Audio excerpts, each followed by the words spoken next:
Hi everyone, this is What If Fan. We are back with another part of What If There Was a Different Luffy. Please find fanfic name and author name in the description, and please support the author. If you enjoyed the video, please like and subscribe. Also, the series What If Harry Became an Artificer will be finishing soon due to catching up with the current number of chapters. So I would like everyone's input for the next project on this channel. I am currently debating between 3 fanfics. 1. What if copy system in Naruto? 2. What if ninja in Jujutsu Kaisen? 3. What if sign-in system in Highschool DxD? Please comment below on what fanfic you would like to see next on this channel. Let's start Chapter 241, Aftermath 02. Third-person POV Eni's lobby, first half of Grand Line. Time passed while the vice-admirals were organizing and issuing orders on the main ship along with the 2 admirals until a Den Mushi began to ring. Pero.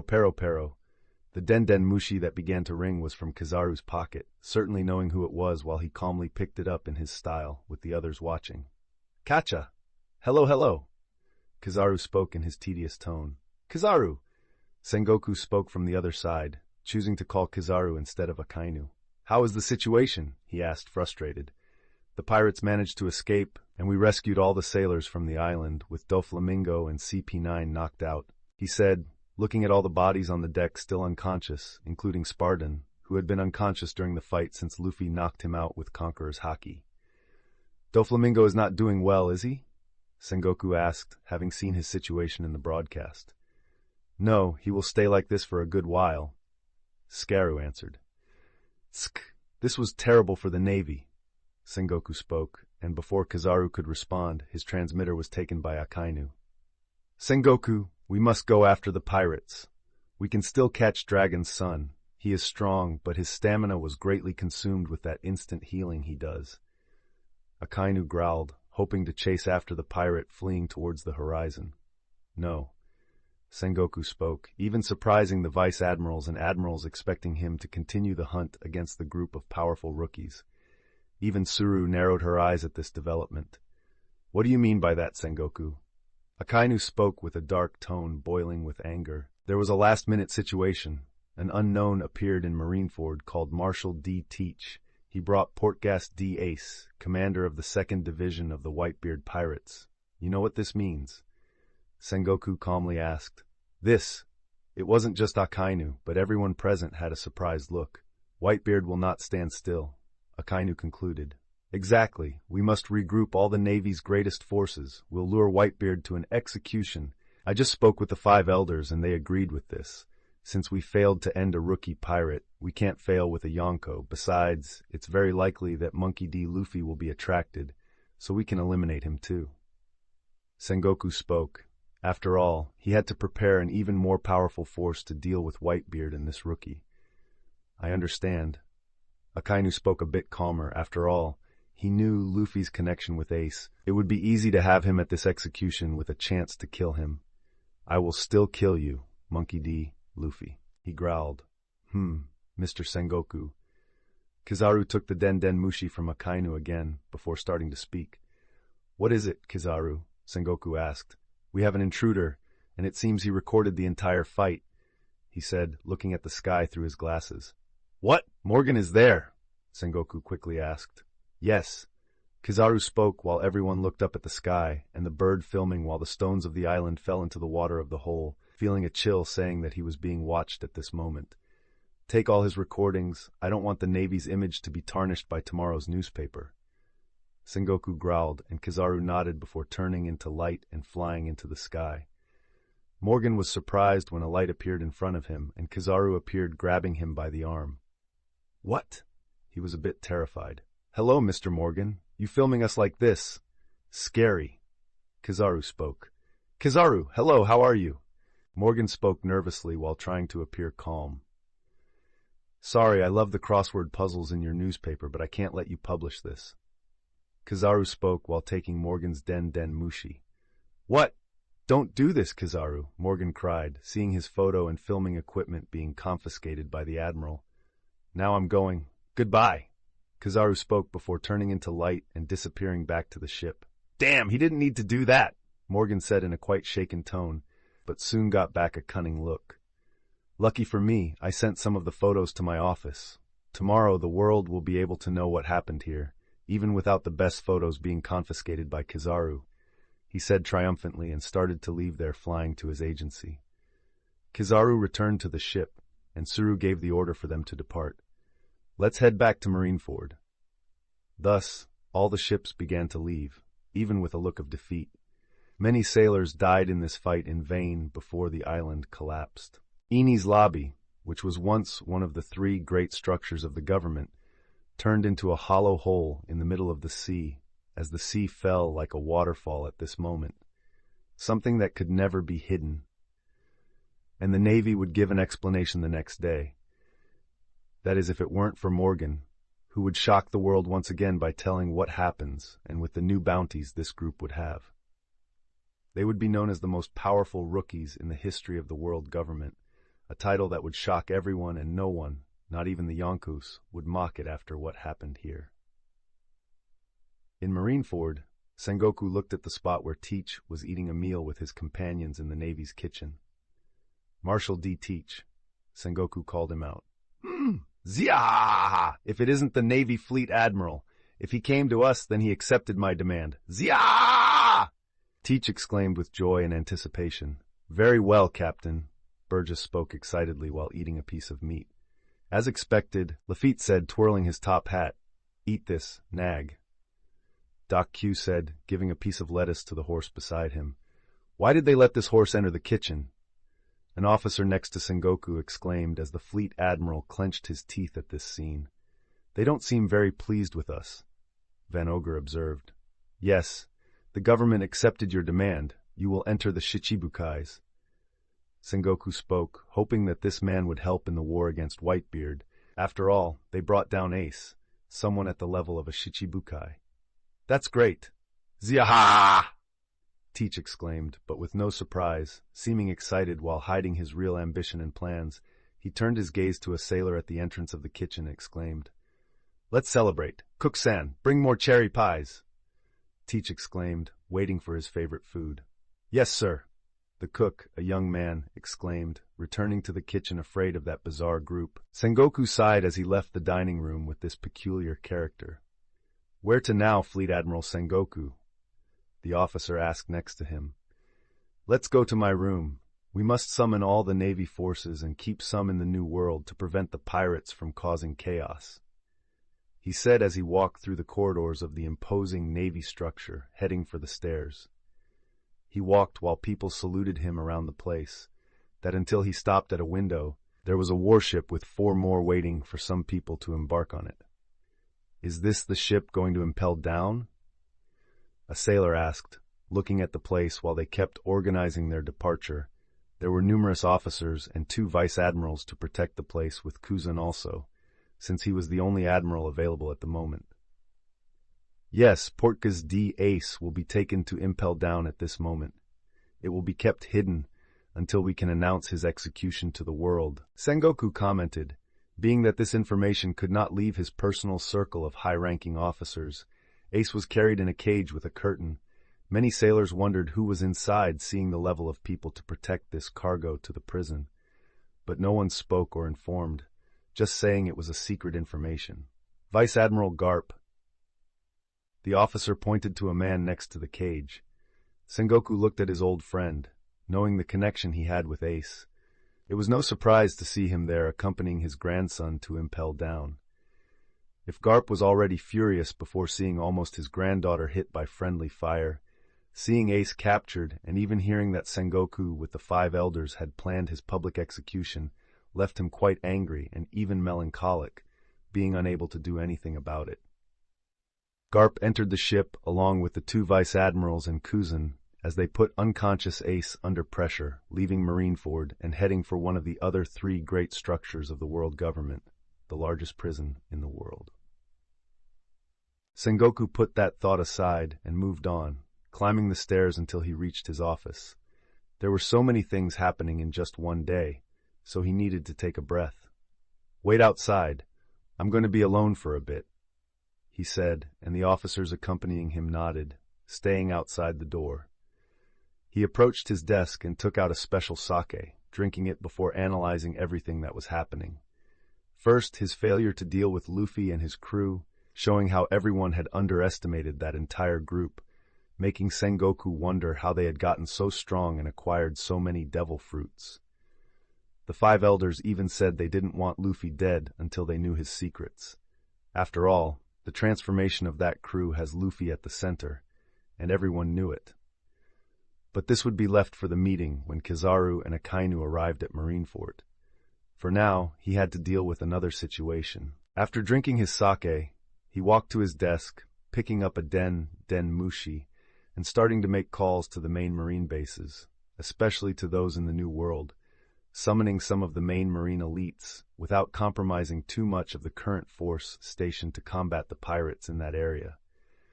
He started to work on this for the next few hours, as all those marine bases began to go on alert, and a great movement started among them, becoming noticeable even as many pirates watched from afar among other forces.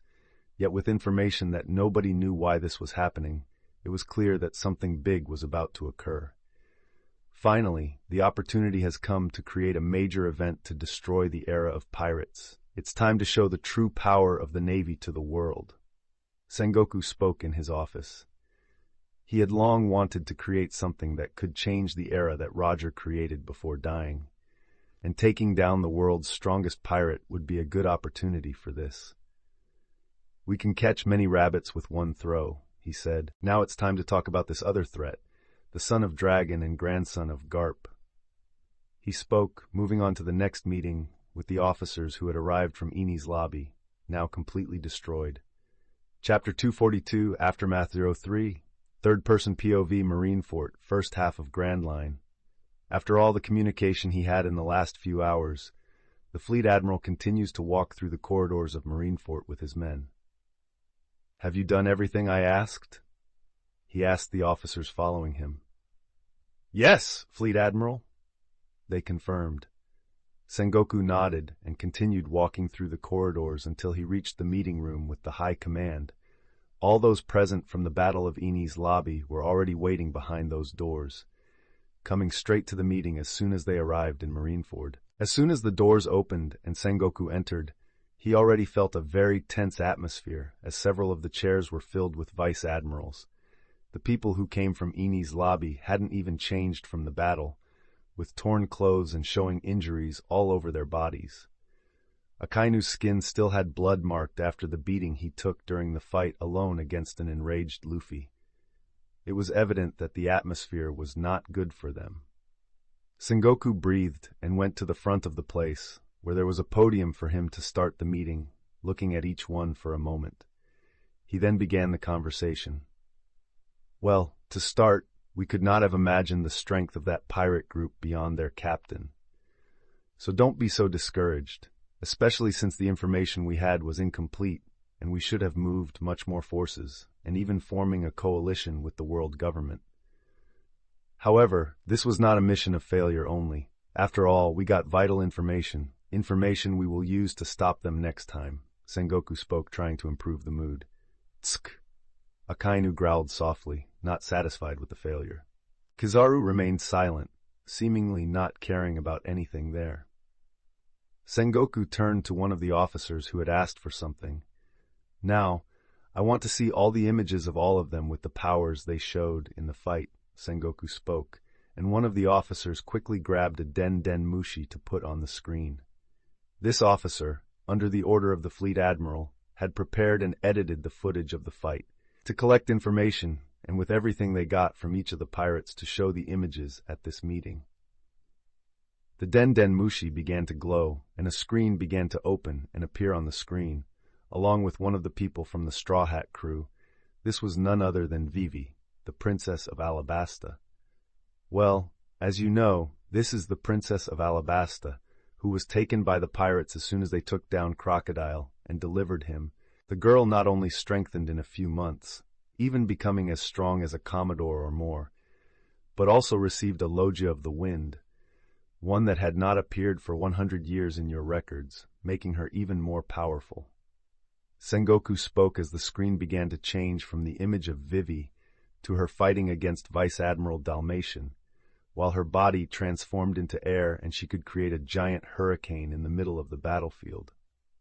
"It's frustrating to know that they possess a logia," said Vice Admiral Dalmatian, who fought against Vivi, but had difficulty dealing with her due to her power that could repel anything in the air.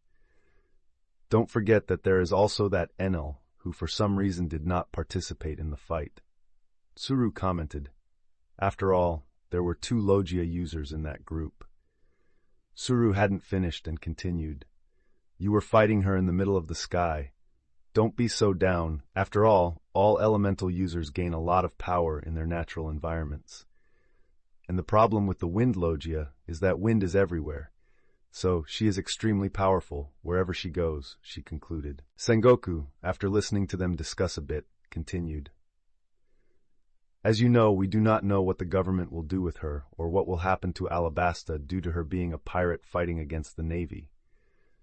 However, we need to immediately put a bounty on her head. And having a logia, I believe setting 150,000 as her bounty would be the right move at this moment." Sengoku spoke, and no one objected. After all, she had fought against a vice admiral, and, although she did not win, she still resisted, also creating powerful attacks that her captain combined with his powers and caused a lot of damage to everyone. "Now let's move on to the next," Sengoku spoke, and Hugo appeared on the screen with his Stage 1 rock transformation. As you can see, he possesses the transformation power of a mythical zone. We have his image in the newspaper, and he is a gigantic colossus that can control stones and earth. Not to mention he didn't even use his final transformation to deal with one of ours. Sengoku spoke while Maynard massaged his jaw after receiving Hugo's final punch. "I believe that increasing his bounty from 150 million to 200 is the best at this moment, since he proved to know techniques of 6 styles and armament haki, which makes him extremely dangerous. We also have information that he confronted a Tenryubito in the past." Sengoku spoke while images of Hugo fighting against the Vice Admiral appeared on the screen, even using haki in his fists filled with rocks. "Hold on, we've assessed 2 people. That's already 350,000. What kind of crew will we be putting at the end? Isn't this kind of alarming?" A vice admiral, who did not participate in the battle, commented, as the number for a rookie crew was increasing excessively. "You've seen what they can do in the images. Not even a navy force full of vice admirals and admirals can fight against them and win. This only happens when we fight against a Yonkou. They are a high-level threat, one that perhaps reminds me of a certain group that emerged a little before the era of Roger." An older vice admiral commented. He was a recruit at that time, but knew of the terror that was that crew and what they caused in the sea. "Yes, I also remember them," Sengoku commented, already aware of this thought and knowing the terror of the mental image he now had. "They seem very much like the force of rocks at the beginning. Many of you do not know them, but believe, you would not like to meet that group when they were active in the sea." He spoke, and the members who knew that name quickly turned grim. After all, rocks had made the most powerful crew in history, and one emerging that compared to them would be quite concerning. "We'll discuss this later. For now, let's review everyone who fought. Let's move on to the next." He spoke, and the photo of Quina holding her sword appeared, while videos of her fighting and using her ice power began to appear on the screen immediately afterward. "This girl looks very much like the one who hangs around with Smoker," a vice admiral commented. "Yes, their appearances are identical, but they are not the same people," Sengoku assured and continued. "This girl has the power to control ice, and even has some abilities that surpass even Kuzan's devil fruit, like her generating an ice dragon that seemed a living being," he spoke, as the ice dragon attacking Vice Admiral Momonga appeared on the screen. "I believe setting a bounty of 100,000 for the girl is fine at this moment," he said, and no one disagreed. Now next, the image of Nojiko appeared on the screen. "As you can see, she uses the bomb fruit," he began, "and she has evolved her fruit and used it in quite a peculiar way.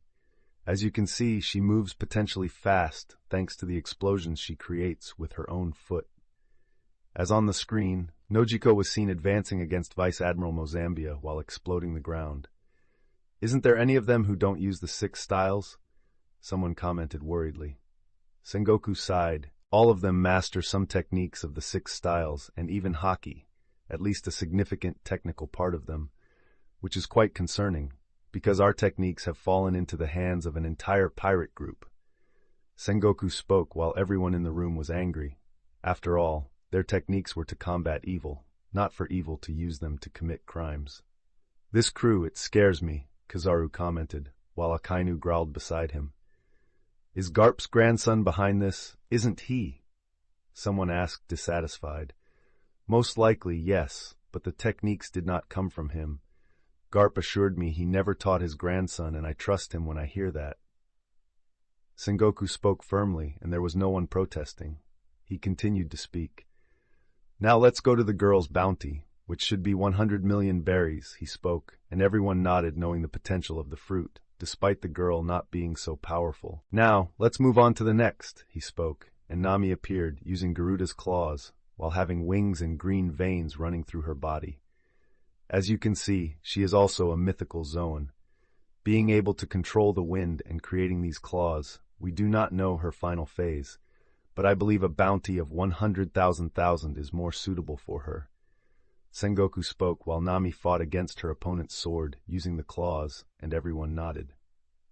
He spoke, and the next person appeared in the hall, and Reiju was there with her wings on her back and her legs on fire. This one is a bit interesting, since we received some information about her. She is known as Reiju, but her full name is Vinsmoke Reiju of the Germa 66. Sengoku spoke, leaving the room a bit shocked by this.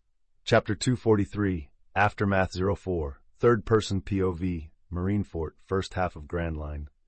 The Germa 66, the one that dominates the North Blue. Someone asked in surprise, as everyone looked at the woman with pink hair. Yes, and we were instructed to place a special condition on her bounty, and there's nothing we can do about it, Sengoku spoke, interrupting the discussion that had started among them. But her abilities, she can heal herself, someone exclaimed after watching her fight on the screen. She has a power similar to Marco of the Whitebeard Pirates, doesn't she? Someone asked one of the vice admirals who had fought against her. Yes, we believe her beast is a phoenix as well, which is quite strange. There shouldn't exist two similar fruits here, Yamakaji commented. Sengoku frowned. Yes, but we can't find anything impossible coming from this crew. After all, they have beasts that have never been registered before in any documentation. Their fruits are unique. Sengoku spoke based on the information he had. Due to her condition and powers, after all, she fought against 2 of you at the same time, and with her regeneration through flames, managed to keep fighting even at a disadvantage. A bounty of 200 million is appropriate with the condition of capture alive only, Sengoku said. Isn't that too much, Sengoku? Someone spoke up. No, it's still low given her standards. Sengoku insisted, and no one else objected. The next person to appear on the screen was Lamy, fighting against Doflamingo while piercing his heart, cutting his fingers, using the Op no Mi very well. The world government is interested in her fruit, besides her already being a quite dangerous threat, he continued, as the elders wanted her alive and asked to place her bounty with a special condition as well. Let's place a bounty of 300,000 on her with the condition of capture alive, Sengoku said, and no one disagreed. After all, she was quite troublesome when she opened that field of her fruit. Now, on to the next. Alvida appears attacking Cancer. She possesses the smooth fruit. She showed herself to be a powerful combatant and even managed to stop one of ours, but didn't show as much potential. A bounty of 100 million would be appropriate, he said, and no one voiced their opinion on this. On the next screen, Zoro appeared, fighting against Vice Admiral Strawberry in a very powerful and intense sword fight. However, Zoro still won in the end. This swordsman seems quite promising. I believe a bounty of 250,000 wouldn't be so bad, Strawberry commented. 250,000, just because he defeated you? No, it's disgraceful. Put a bounty of 200,000, another Vice Admiral spoke. You say that because you haven't seen his abilities. This swordsman is a danger to the sea and will become stronger. Strawberry insisted. No, let's place 200 million on him. Sengoku gave the final word. Now, On to the next, the second most troublesome, Sengoku announced, before the screen showed Yamato emerging while fighting against two vice-admirals. Suru in one corner narrowed her eyes. After all, this was her opponent in Eni's lobby. She already has a bounty of 400,000 due to her genes. However, this fight proved she has more than just her father's genes, using even his abilities and revealing she possesses a mythical Zoan that appears only in Wano. Let's increase her bounty to 600 million, Sengoku announced, and no one disagreed. Now the next, he sighed, as the screen showed two admirals and a man fighting against the two alone. Monkey D. Luffy, the grandson of Garp, son of Monkey D. Dragon, a supernova, the worst pirate of this era, who reminds me of Rox himself. A rookie with a bounty of 750,000 without stepping into the new world. Yes, he is all that and more. A worldwide threat, someone who can lead a group so dangerous and managed with rare and powerful Akuma no Mi, still rapidly growing, evolving his own crew. Sengoku started the speech, taking a breath before continuing. The world government would have eliminated this threat immediately. In other times, his current bounty no longer reflects his strength and actions. He faced a Yonkou commander and won, all the admirals, and still survived. As you've seen, his powers are much more than just a powerful and unique mythical Zoan. We've concluded that he is a dual Akuma no Mi user. Is that true? An admiral seemed alarmed. Yes, he possesses a second fruit that is almost imperceptible, since it's not something so tangible, and he seemed to hide it very well. But from what we've seen and investigated, he possesses the Moa no Mi, after we discovered that its user died in Impel Down without anyone knowing, ending up in the hands of Garp's grandson, making him a unique existence in the sea. He concluded. This can't be true. Then he is something we should use all our resources to eliminate, exclaimed another person. Let's increase his bounty to 1 billion with the special condition. After all, the world government wants him alive, Sengoku announced. 1 billion? Are you sure? It should be, at the very least, 1.5 billion, someone questioned. Even if 1 billion doesn't represent his current strength, we cannot increase his bounty beyond this. After all, that would give him a fame we wouldn't like, since this pirate could inspire many others to become outlaws, was Sengoku's response. No one else spoke, and Sengoku continued.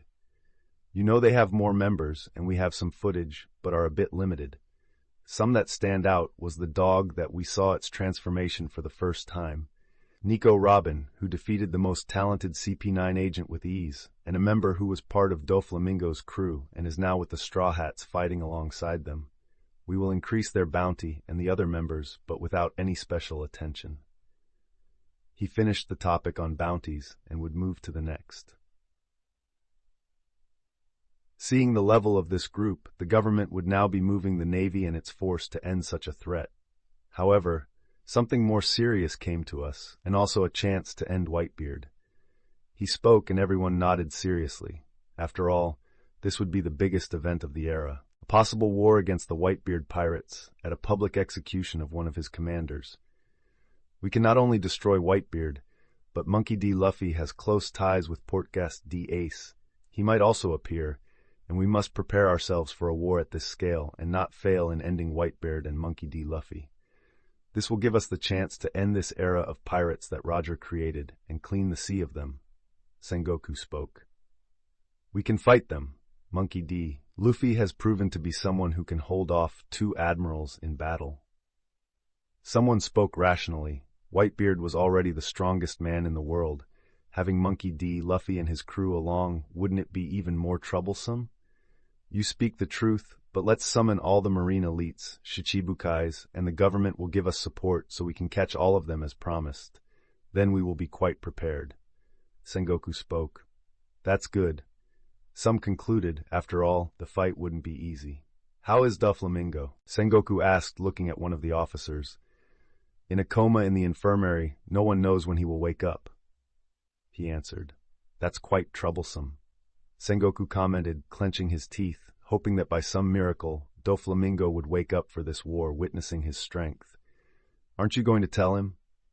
Suddenly, Kizaru's voice was heard in the room while everyone fell silent. He was speaking with Akainu at his side at that moment. What do you mean by that? Sengoku turned to them at that moment.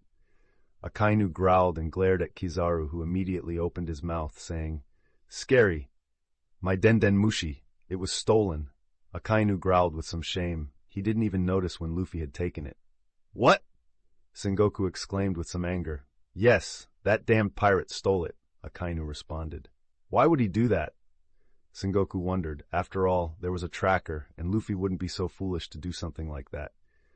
"We'll look into this later. Now, let's discuss strategies for this war," he announced as they prepared to talk about the upcoming top-tier war. Meanwhile, outside of Marineford, the Marines returning from Eni's lobby were getting back to their routine, but still quite disheartened. "Hey, don't be like that. He was really powerful," someone said next to Lucy. "I know, but I couldn't even do anything," Lucy commented, reminiscing about the battle, even though she had become strong and was happy to see her brother. Seeing the difference in power made her quite down. "He protected me and was willing to kill an admiral for my sake. Meanwhile, I could only watch him do everything in the battle." Lucy thought to herself, still disheartened. She looked up at the sky without stopping to wonder. "Can I reach you one day, brother?" she said to herself as she continued with the routine, unaware that Ace had been captured. Elsewhere in the middle of the sea, there was an atmosphere different from that of Marineford. There were 2 ships in the middle of the sea, while more than 20 people celebrated animatedly. Luffy went to a corner of the ship. It was time for him to have a small talk with a distinct group. He took out Akainu's special Den Mushi, from his pocket while eating a piece of meat and drinking a bit of sake, preparing for a very special conversation. He looked back and called someone. "Beppo, come here," he said, and the polar bear approached. "Yes, Captain?" He seemed a bit confused. "I want you to control some of those huge rocks in the planet's orbit and prepare them to be launched at Mary Geoise," Luffy said with a smile to a shocked Beppo. After all, he knew that after what happened today, the world government could very well try to retaliate against them in various ways. So Luffy was about to have a special conversation with the 5 elders for the first time with Akainu's communicator. And who knows, throw some meteors at the holy city to prove that the world government can't mess with him and his people so easily. Chapter 244, Talking with Gorosei, 01, Third-Person POV. Somewhere in the sea, first half of Grand Line. A few hours before Luffy started his call to the 5 elders, Black Pearl continued sailing the sea, moving further away from the destroyed Eni's lobby. "I can't believe we made it out alive from that place. There were wars and fights everywhere," Chopper exclaimed. "Woof! Woof!" Choo-Choo barked. "Luffy, you didn't have to throw me that way," Yamato complained, remembering the last moments. "Ha, you had fun. You just won't admit it," Luffy told Yamato. "I'm so hungry," Nami murmured. "Hey, Curly Brow Cook, can you bring some food?" Lami spoke. "What are you doing, emo girl?" Reiju snarled. "But all right, I'll bring food, except for this woman," she said, heading to the kitchen. I think I'll help her prepare the food," Hachi commented, also entering the kitchen. "Uta-sama, can you sing a song?" Shirahoshi requested. "Of course," Uta exclaimed, beginning to sing for everyone. "They just got out of a fight like that, and they're all so lively," Nojiko commented. "Fu-fu-fu. What did you expect from this crew?" Robin commented. "Master, I've prepared a clean chair for you to sunbathe." Baby 5 prepared Luffy's chair. Thank you." Luffy approached and sat down while Baby 5 fanned him. "You're so lazy," Vivi complained, seeing Luffy looking like a king. "Come here, my princess. Your husband wants you by his side." Luffy called her to sit beside him. "Tsk." Vivi clicked her tongue while blushing but went to sit next to Luffy. "Are you only going to ask one of your wives?" Nami complained. "You're very welcome. Come sit by my side," Luffy requested. Before Nami could react, Yamato pushed her and sat in that chair. "Ha ha! I need to relax a bit," she exclaimed with a smile. "That was my chair!" Nami made a comical growl, complaining. "I think I'll train." Zoro spoke and headed inside the ship. "Me too. I need to get stronger." Kuina followed Zoro. "I'll join you," Hugo commented, joining them. "Karo! Karo! Sharky!" The 3 animals stood in front of Uta as she began to sing. Luffy relaxed with Baby 5, Yamato, and Vivi by his side, while Nami sat with a frustrated face next to her sister in a corner. Uta's voice was heard at this moment. Here we go, under the deep blue, sailing to where the world turns round. With the wind as our guide, the sail to swell, every wave a story ready to explore. Stars above us, our stellar map, the moon lights the way, never leading us astray. Mysteries of the sea calling to be found, hidden treasures ready to be uncovered. Companions by our side, a family in formation, laughing at adversities, overcoming every situation. The horizon calls us, beyond what we can see. In every port a new adventure, at every dawn. Oh, the adventures on the sea, where dreams sail free. Together we face storms on seas never before described. With courageous hearts and a destiny to fulfill, across the waves we go, with endless stories to discover. Under the starry sky promises we make, to explore every mystery to where the maps forget. Waves against the hull, the melody of the sea, in every adventure a new place to love. The salty breeze, the setting sun, stories of courage, of fights, and of love. The world is ours, dreaming at the bow, with sails to the wind, together we sail the sea. Oh, the adventures on the sea, under the vastness of the sky, we sail together to the destiny God has given us. Among stars and waves our journey will never end, with united hearts through the sea to eternally sail. Very well, Uta-sama. Shirahoshi clapped her hands. A moment later, Reiju and Hachi came out of the kitchen while distributing food. Reiju gave nothing to an angry Lami, but Hachi handed food to her. As they stayed like this for hours, in the middle of the sea, a ship was spotted approaching them, and Luffy stood up with a smile as he saw the ship with the head of a lion. Finally, they arrived. Luffy spoke, and everyone looked in that direction.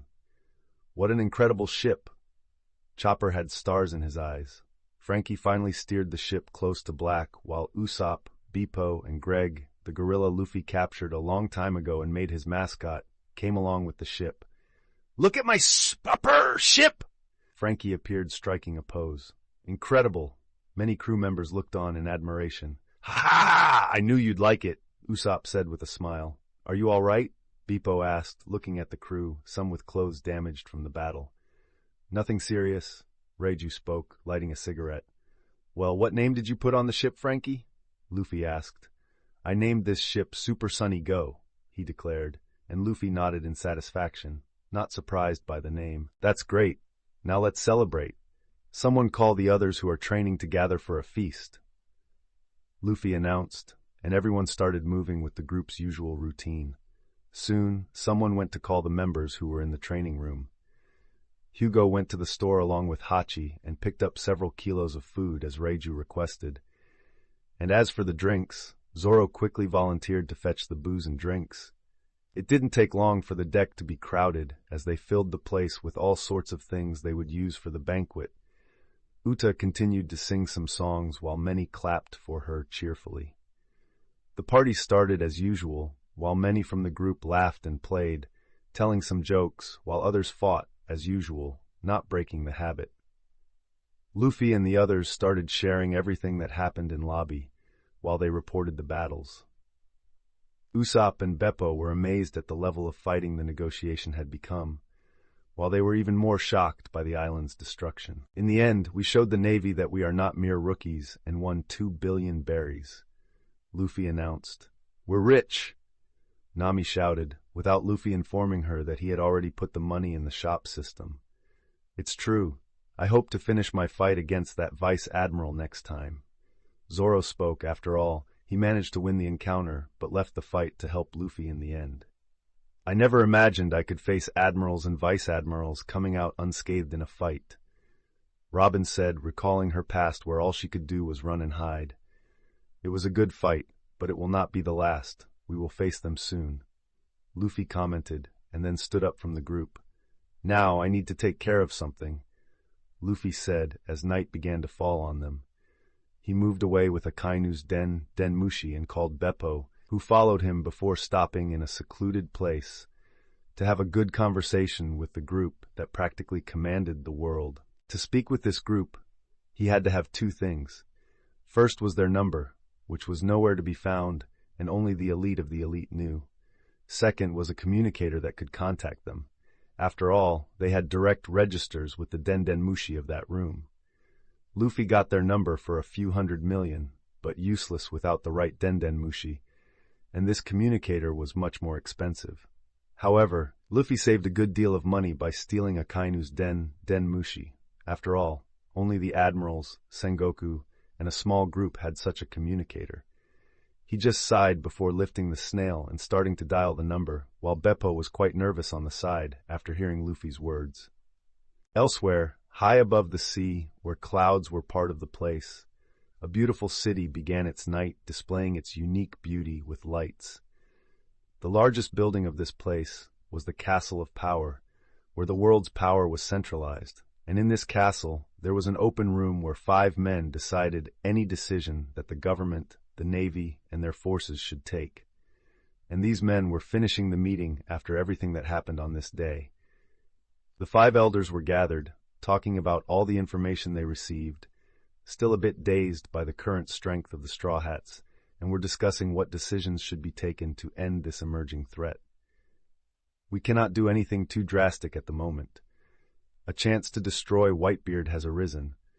Sengoku has faith that the entire Navy force can destroy the most powerful pirate in the world, said Topman Warcury, the Elder of Justice.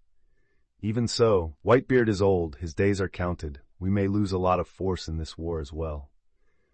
Shepherd Jupiter, the Elder of Agriculture, spoke a bit dissatisfied. Old or not, this is an opportunity to end this cursed era made by that pirate and calm the sea. Our enemies are getting stronger every day.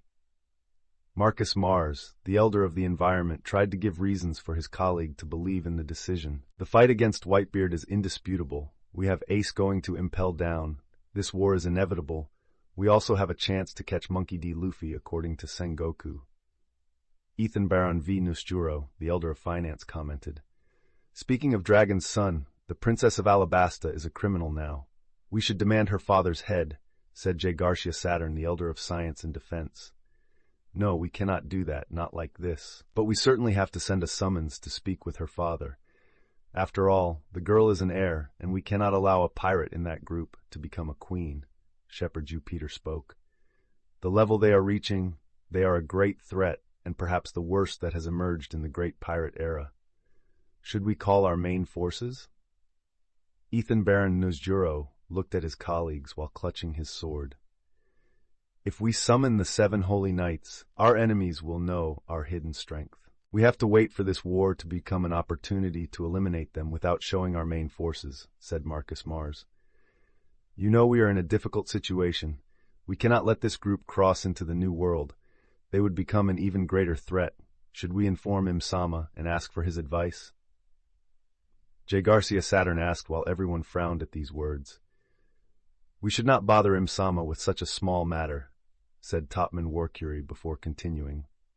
They may be powerful insects, but still insects. Do not forget that he killed 2 Tenryubitos and still became so strong that he could fight against 2 admirals. Even losing advantage with such strength, he still stood.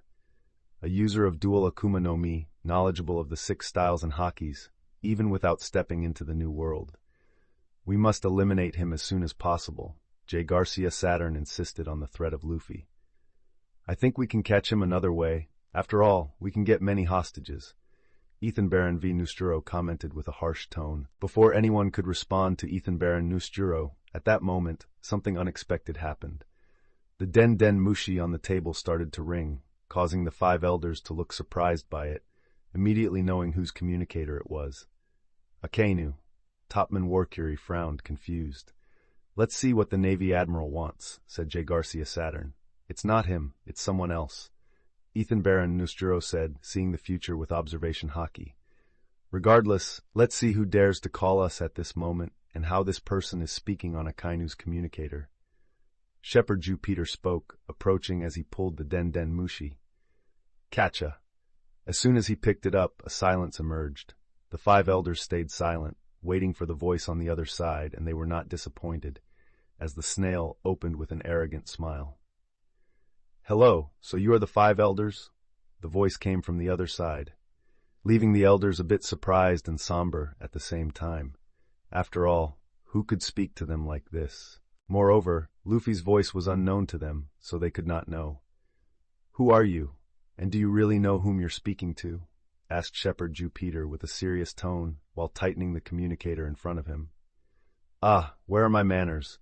Let me introduce myself. I'm Monkey D. Luffy. You must know me, I believe, he spoke, keeping a smile as the 5 men frowned even more.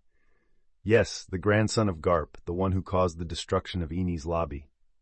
Top man Warcury spoke. I wouldn't say I was the cause of the destruction. It was more a consequence of a fight between admirals and a pirate, and I must say the fight was quite fun. Luffy laughed through the communicator. I can understand you took Akainu's Den Mushi, but how did you get this number? Ethan Baron V. Nusjuro growled. Don't be so angry. I just came to talk. After all, we have some matters to discuss, Luffy said, and the conversation was just beginning. Chapter 245, Talking with Gorosei 02. Third-person POV Mary Giois, first half of Grand Line. Do you know who you are talking to, kid? J. Garcia Saturn said with some frustration. I already told you, don't be so mad, it's just a conversation. I mean, maybe some interesting things can happen here, but let's just talk a bit. Luffy spoke calmly. The elders exchanged glances upon hearing this, unsure what the pirate meant by those words. What do you mean by interesting things can happen? Marcus Mars asked. You'll know if our conversation gets to that point, Luffy said in a mysterious tone. Anyway, let's have a chat, Luffy commented. I bet you were discussing how you'll be destroying us after what happened at Eni's lobby, right? Luffy said. You're not wrong. Topman Warcury admitted. You've become a worse threat than we thought. Besides, you killed 2 celestial dragons. When he spoke those words, the room turned somber. Luffy's Denmushi was silent for a while, until, to the listener's surprise, he began to laugh. Ha! He laughed for a few seconds before stopping and looking at everyone with a smug smile. Yes, that's true. Luffy had no reason to hide it. I encountered a pig approaching me in the West Blue, and a weird guy approached me in the middle of the sky, saying he wanted to kill me. I don't regret either, Luffy said. That kid, Ethan Baron V. Nujuro said with frustration, despite knowing it was Luffy who killed the celestial dragons. You've admitted your unforgivable crime. I admit you have courage for that. Shepherd Jupiter spoke with an eyebrow raised. Even more so in front of us, I don't remember anyone talking to us this way. J. Garcia Saturn murmured thoughtfully. Rox once called us decades ago, and he was as arrogant as this kid. It's no wonder we authorized the Navy to work with Gold D. Roger at the time to deal with the threat without needing to resort to the Holy Knights or acting ourselves. Topman Warcury recalled, so you're above the Holy Knights. I wonder then how strong you are. Luffy commented on the Denmushi curiously. Marcus Mars, take it from me, kid. If we have to act, you'll be killed so fast you won't be able to react. We are far above the forces beneath us. Ethan Baron V. Nusturo said with arrogance and wisdom at the same time. Maybe I'll have the pleasure of meeting you one day then. Luffy let that thought run through his mind out loud. After all, he wanted to face the 5 elders, who are above the level of admiral. This kid is really arrogant. Shepherd Jupiter complained, seeing that Luffy didn't seem to take them seriously. Anyway, this arrogance won't last long, said J. Garcia Saturn with a serious tone. That's true. You've already caused us great trouble, Monkey D. Luffy, it's time for you to feel the threat of the world government, killing celestial dragons, capturing Doflamingo, and destroying Eni's lobby. If we can't hit you now, we'll go for your origins, as well as those of your crewmates. Topman Warcury said, it was no secret they would attack another side to seek hostages if it meant ending this threat. Well, that's pretty predictable coming from you, Luffy said then in a very calm tone, surprising the elders with it. You talk as if you could escape the wrath of the world government. Notice Shepherd Jupiter. I say that because I know I can make you think twice before trying to act against my people. Luffy spoke calmly. Do you believe you can stand up to the world government? Ethan Baron V. Nuzuro raised an eyebrow to what he heard. I have my own strengths that you can't ignore, Luffy said. We are the world government. We have the Navy beneath us, along with all the organizations. You're already familiar with the force called Holy Knights. You faced only one of the 20. You have no idea of our true power. Do not underestimate us, boy, with empty threats. J. Garcia Saturn spoke angrily, losing patience with the boy's arrogance. Luffy was unfazed. The 5 most powerful people in the world were angry at him, and he still maintained his smile. "You might find this strange, but I have information that none of you have," Luffy commented. "What do you mean?" Marcus Mars asked curiously. "You don't have Shiki's Vivre card, do you? Which is strange given the importance you place on him." Luffy spoke, knowing how the government cared about the Fuwa Fuwa no Mi.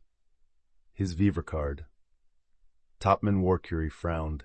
It's true that the government has always been concerned about the Fuwa Fuwa no Mi, but since Shiki was in Impel Down, which was until then impenetrable, and Shiki managed to be the first prisoner to escape from it, they had not worried about this before that event, which made them quite concerned, but Shiki had disappeared, and they even considered that he might have died.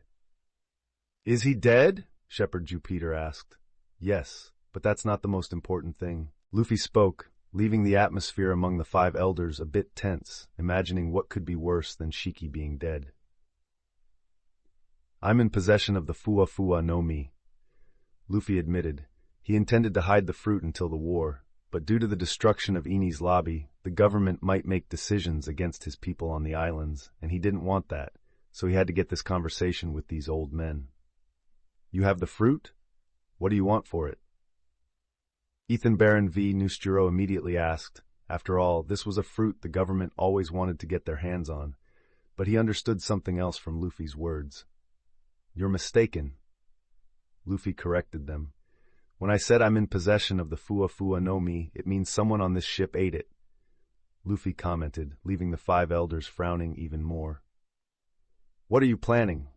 J. Garcia Saturn commented. "I knew you would try to retaliate against some island of one of my crew members, so I decided to take some precautions.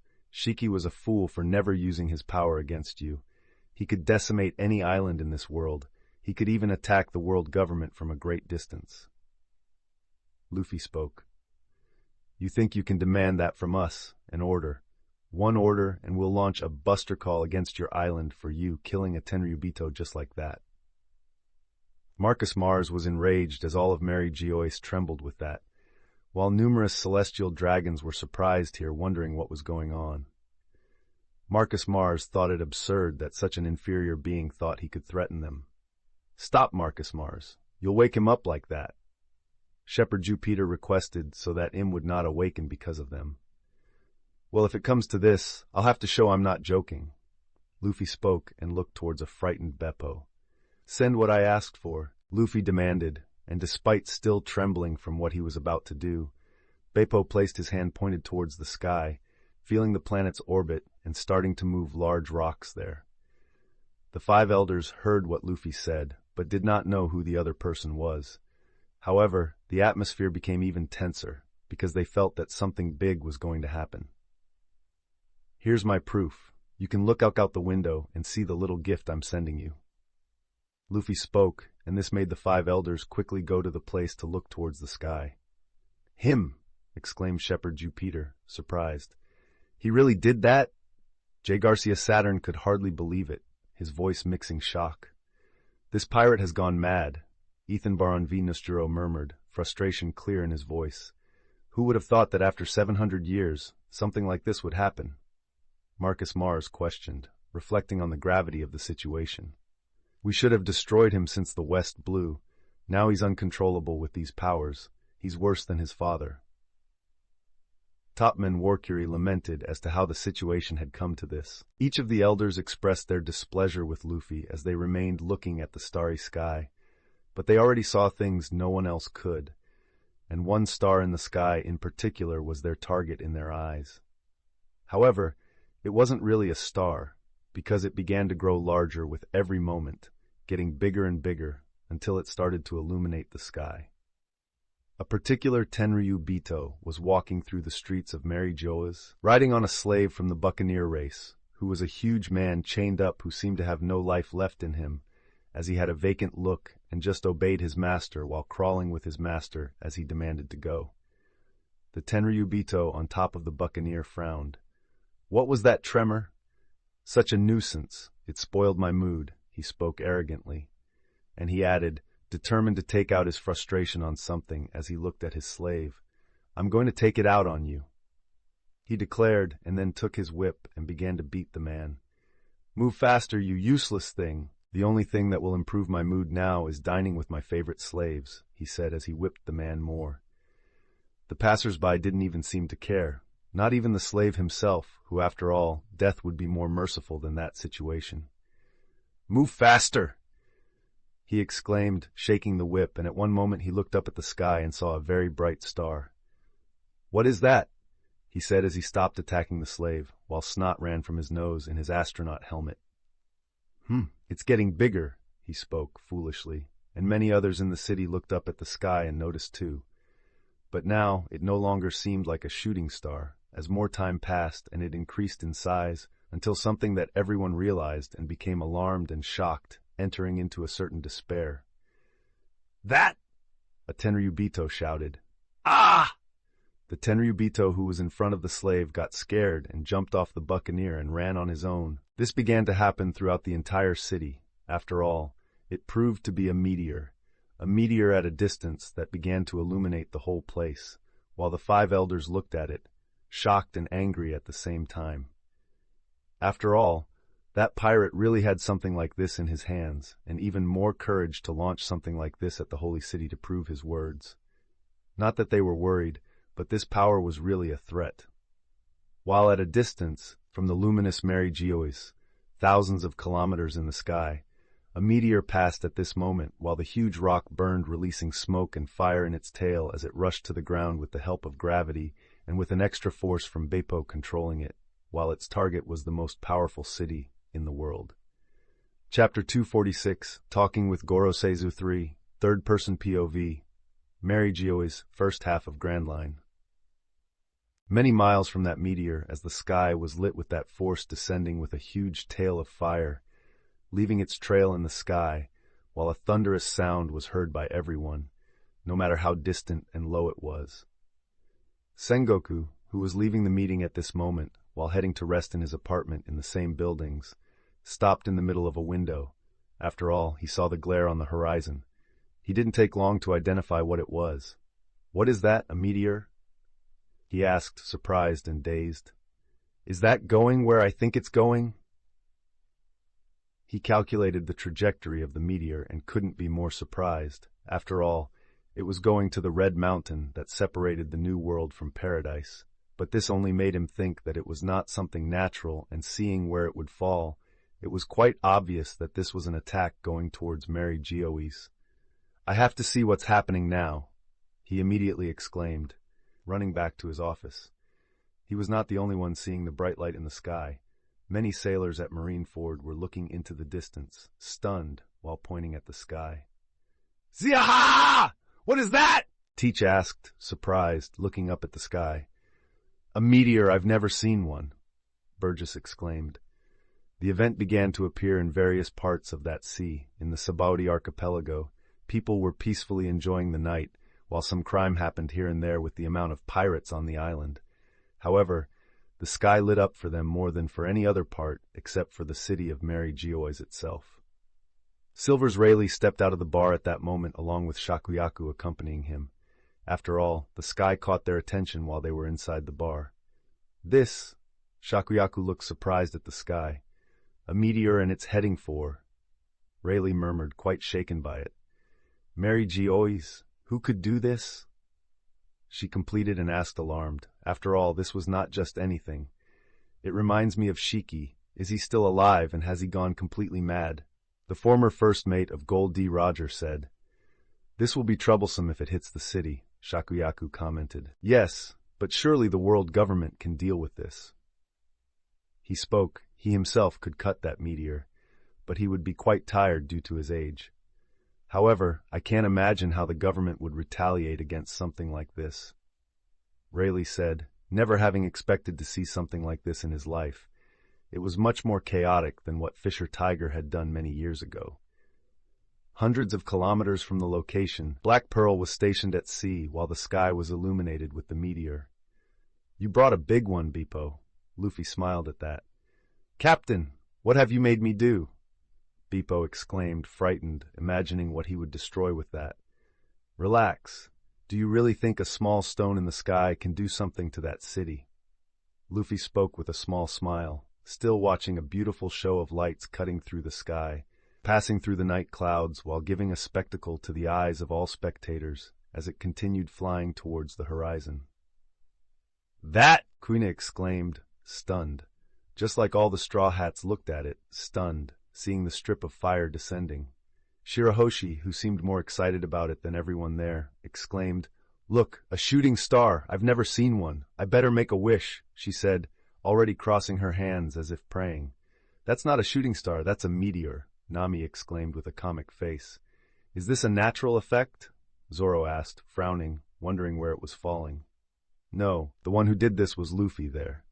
He asked Beppo to throw a stone from the sky. It's going to a city called Mary Giois. Yamato commented after hearing the entire conversation with Luffy and the communicator from a distance, while eating a piece of meat without caring too much, although the light show was quite pleasant for her. Mary Giois, where is it? Chopper asked curiously. A silent atmosphere had been created among the crew members thinking about what they heard, and it was Chopper who broke this atmosphere with an innocent question. "Mary Giois, you don't know where Mary Giois is? It's the world government's city." Usopp yelled at Chopper, crying, "Luffy, what are you doing?" Nami started to cry desperately. "This is super problematic." Frankie spoke in desperation, but striking a pose. Reiju let her cigarette fall from her mouth as she looked dazed. "He really did that?" Hugo appeared paralyzed. Did he send a meteor to Mary Giois?" Hachi seemed so scared that he turned white. While Robin, Nojiko, Uta, Vivi, Kuina had their mouths open in shock, Lami, Zoro had their brows furrowed, and Shirahoshi, Baby 5, Yamato, and all the animals seemed oblivious to it. The music had ended, as had all the celebration, and everyone looked at Luffy in shock. Then a specific group of crew members quickly started running towards Luffy, who was surprised with a bunch of his group behind him begging him.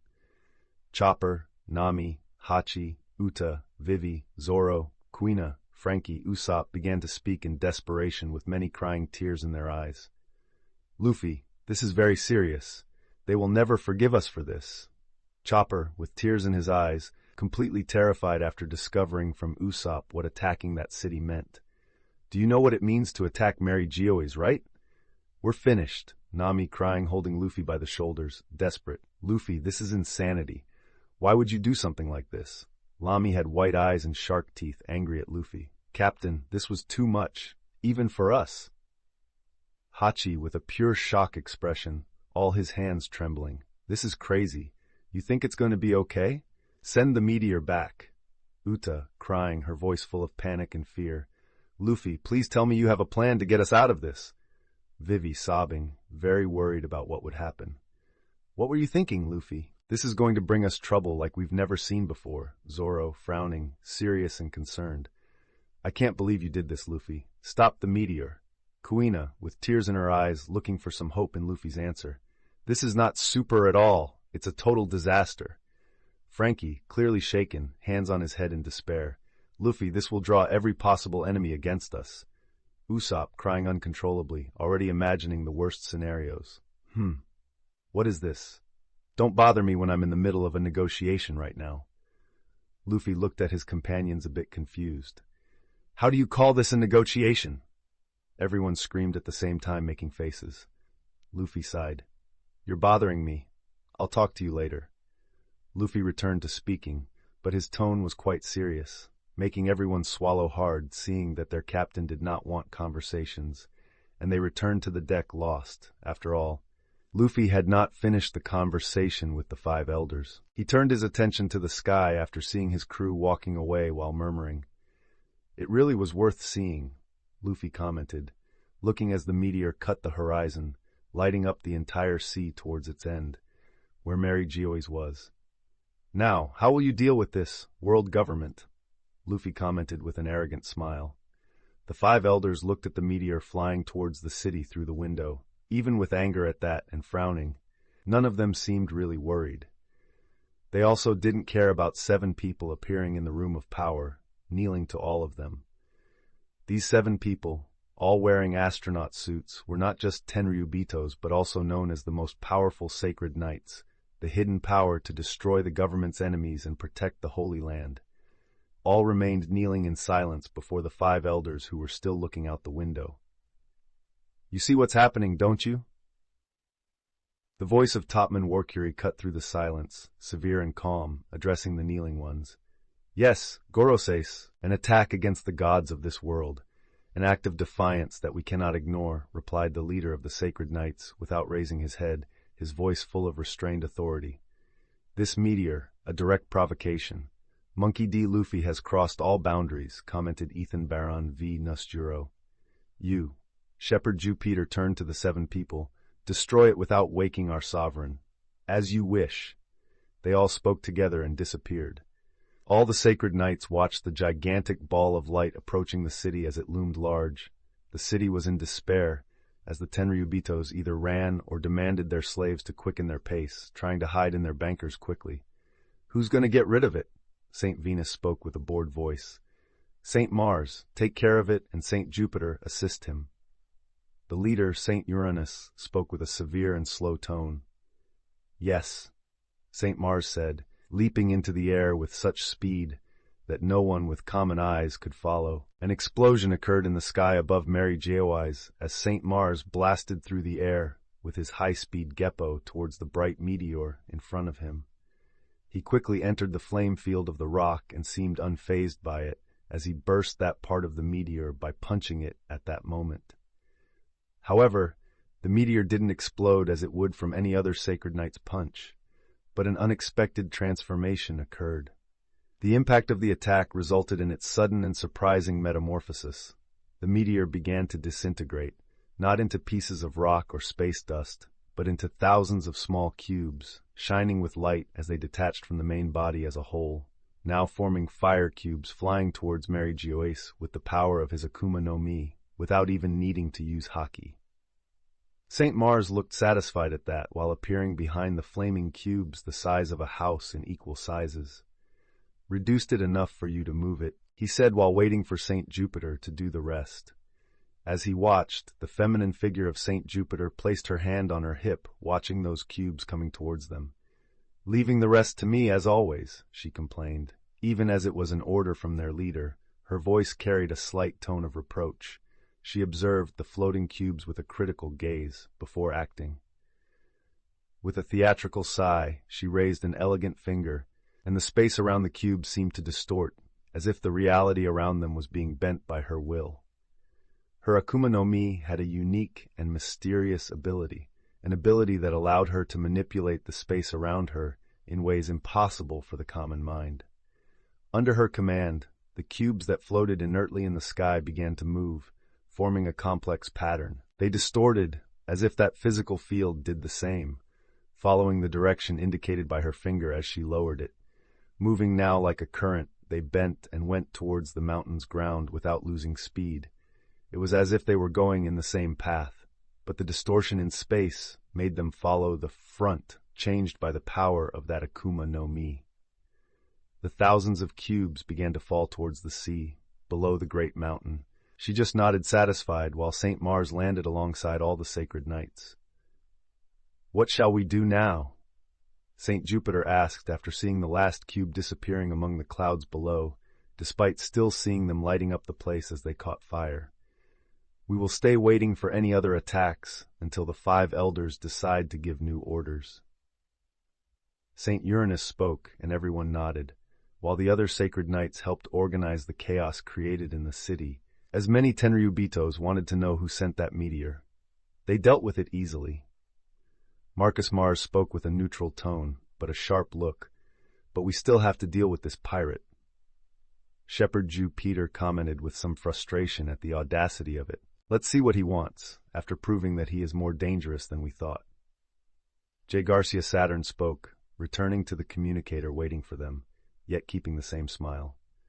Chapter 247, News 01, Third-Person POV, Mary Geoise, first half of Grand Line. The five elders returned to the sofa while the Den Den Mushi was still on the line. "So you easily dealt with the meteor, as expected," Luffy said calmly. "You really think that can destroy Mary Geoise?" Topman Warcury spoke, but with a bit of anger after what this pirate did. "Well, you deal with one, but what if I send a few dozen of them?" Luffy asked calmly. "Damn," You think you're gonna live long? Ethan Baron Venus Juro exclaimed. Calm down. Surely you wouldn't want a meteor shower falling on the city. Say what you want. You know you won't live long if it stays like this, but we also don't want to deal with something like that. Marcus Mars spoke, stroking his long beard. What I want is a peace pact. You do not get involved with any of the islands of my companion's origins. In exchange, I won't send meteors to Mary Geoise. Luffy spoke, as this was a deal he wanted to make on this call, not wanting to worry too much about having to deal with the government sending troops to the kingdoms of Goa, Orangetown, Syrup Village, Barati, Kokoyasi Village, Shimotsuki Village, Whiskey Peak, Drum Island, Alabasta, and Water 7. He had more territories, but they were hidden from the eyes of the world government. Shepherd Jupiter pondered for a moment.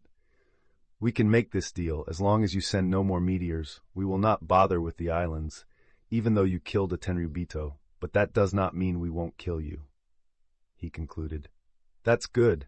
After all, I am a pirate. Danger is always by my side, and I like facing big challenges. So as long as you keep your end of the deal, I will keep mine. Luffy was sincere. He knew he couldn't be without the government on his neck after everything he did, so having the people behind him protected would be a relief. Everything in the place had become silent, and Luffy wanted to end their conversation. I think we're done here. Hope we can meet one day. Goodbye. Luffy spoke and hung up the snail. Kacha. This kid, he really did it. J. Garcia. Saturn spoke with dissatisfaction. We can't do anything with him for now. Topman Warcury said calmly. For now, after all, we can still destroy them in this war. Ethan Baron V. Nesjuro spoke. However, we will have to leave a good force here. We will have to send a limited force to assist the Navy. Marcus Mars spoke. Meanwhile, at sea, Luffy looked at the turned-off Den Den Mushi and shrugged as he threw it into the sea and looked at a still trembling Bepo. Hey, don't be like that. It's over. It all worked out, Luffy said with a smile. But Captain, we launched a meteor on Mary Geoise. The government will never forgive us. Beppo exclaimed, still frightened. Don't worry about it now. Let's return to the others. Luffy spoke. Then, he started walking back to the deck where his crew was waiting for him, trembling and looking scared, still wondering what Luffy was doing, becoming the government's #1 enemy.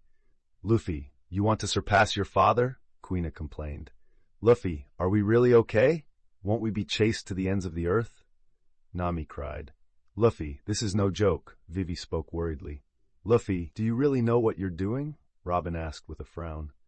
Luffy, can you launch another shooting star? It was so beautiful.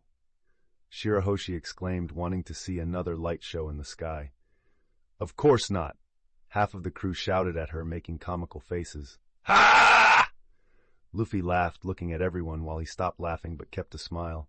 Don't worry, it's all right, he said.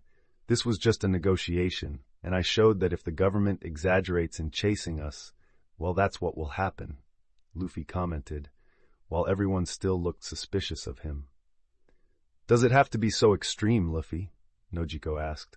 Yes, otherwise it would be our islands destroyed, with our relatives being kidnapped to hit us. I bet no one here would like something like that, right? He asked while everyone looked thoughtful. The government will surely do something like that. You have no idea what they can do to get revenge.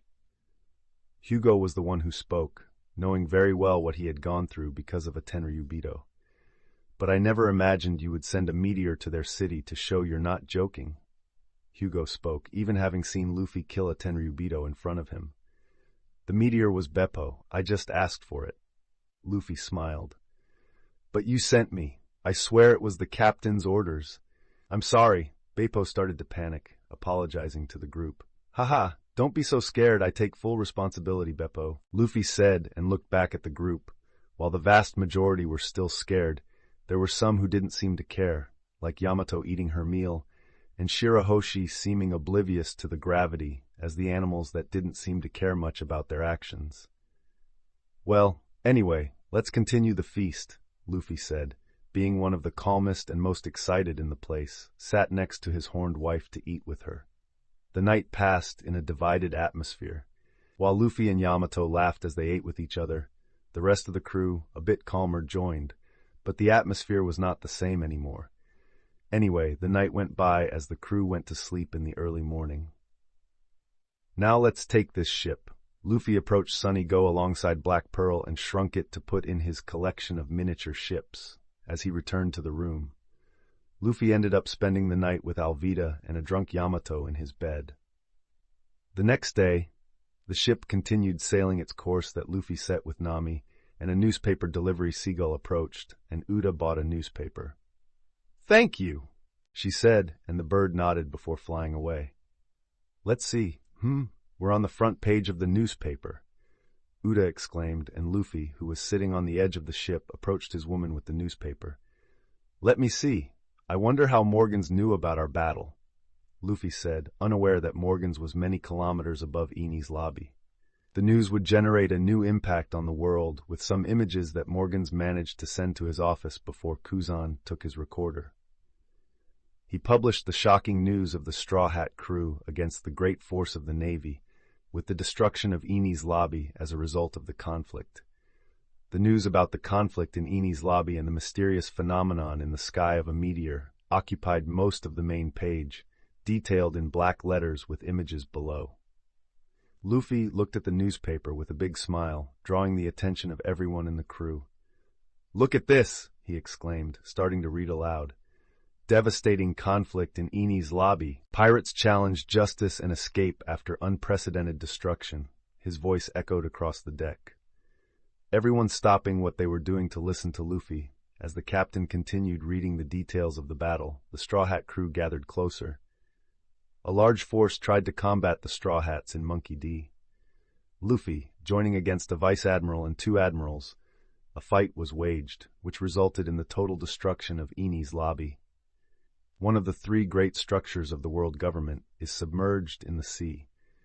With this, the government and the Navy are seeing how they can end once and for all with this super rookie, who is considered the worst pirate that emerged during the era of pirates. Further down, another article captured attention. Meteor illuminates the sky of the Grand Line, natural phenomenon or calculated threat. The report detailed the sudden appearance of a meteor that crossed the sky on a clear night, its trajectory illuminating the darkness before disappearing on the horizon. Speculations were rife among scientists and sky observers, some suggesting a rare natural anomaly, while others insinuated a more sinister origin, possibly being caused by a powerful Akuma no Mi user, but no further details were given. Images captured by witnesses showed the fireball tearing through the sky, leaving a trail of light and fire. Nobody managed to give their opinion before Luffy showed other sheets that came with the newspaper. "Hey, look at this," he said, showing the posters in hand. "Looks like we've become even more famous." Soon the posters were placed in front of the group, leaving everyone stunned as they looked at their own bounties. Monkey D. Luffy, the Straw Hat. 1,000 berries. Alive only. Luffy smiling while slightly injured after fighting 2 admirals. Yamato, Kaido's daughter. 600,000 berries, dead or alive. Yamato using her weapon fighting against 2 vice admirals, showcasing her Wano clothes. Roronoa Zoro, the swordsman of darkness. 200,000 berries, dead or alive. Zoro smiling while holding his sword, emitting a red and dark aura. Trafalgar D. Lamy, the surgeon of death. 300,000 berries, alive only. Lamy thrusting her sword into Doflamingo's heart. Reiju, the red phoenix. 200,000 berries, alive only. Reiju in the air with her wings while fire enveloped her body, mainly her legs. Nami, the angel. 100,000 berries, dead or alive. Nami is transformed into her Phase 1 while remaining flying in the sky with her wings. Nojiko, the bomb woman. 100,000 berries, dead or alive. Nojiko using the bomb fruit fighting against a vice admiral. Kuina, the ice swordsman. 100,000 berries, dead or alive. Kuina using her ice dragon. Alvida, the ruthless. 100,000 berries, dead or alive. Alvida beating a vice admiral. Vivi, the princess of Alabasta. 150,000 berries, dead or alive. Choo-Choo crossing paths with a bitch in an alley in the first city where Luffy stopped in Alabasta. Hugo the Titan, 2,000 berries, dead or alive. Hugo standing calmly with his arms crossed. Chu the guard dog, 150,000 berries, dead or alive. Choo-choo crossing paths with a bitch in an alley in the first city where Luffy stopped in Alabasta. Shirahoshi, the mermaid, 5,000 berries, dead or alive. Shirahoshi sitting next to Megalo. Beepo, the bear, 30,000 berries, dead or alive.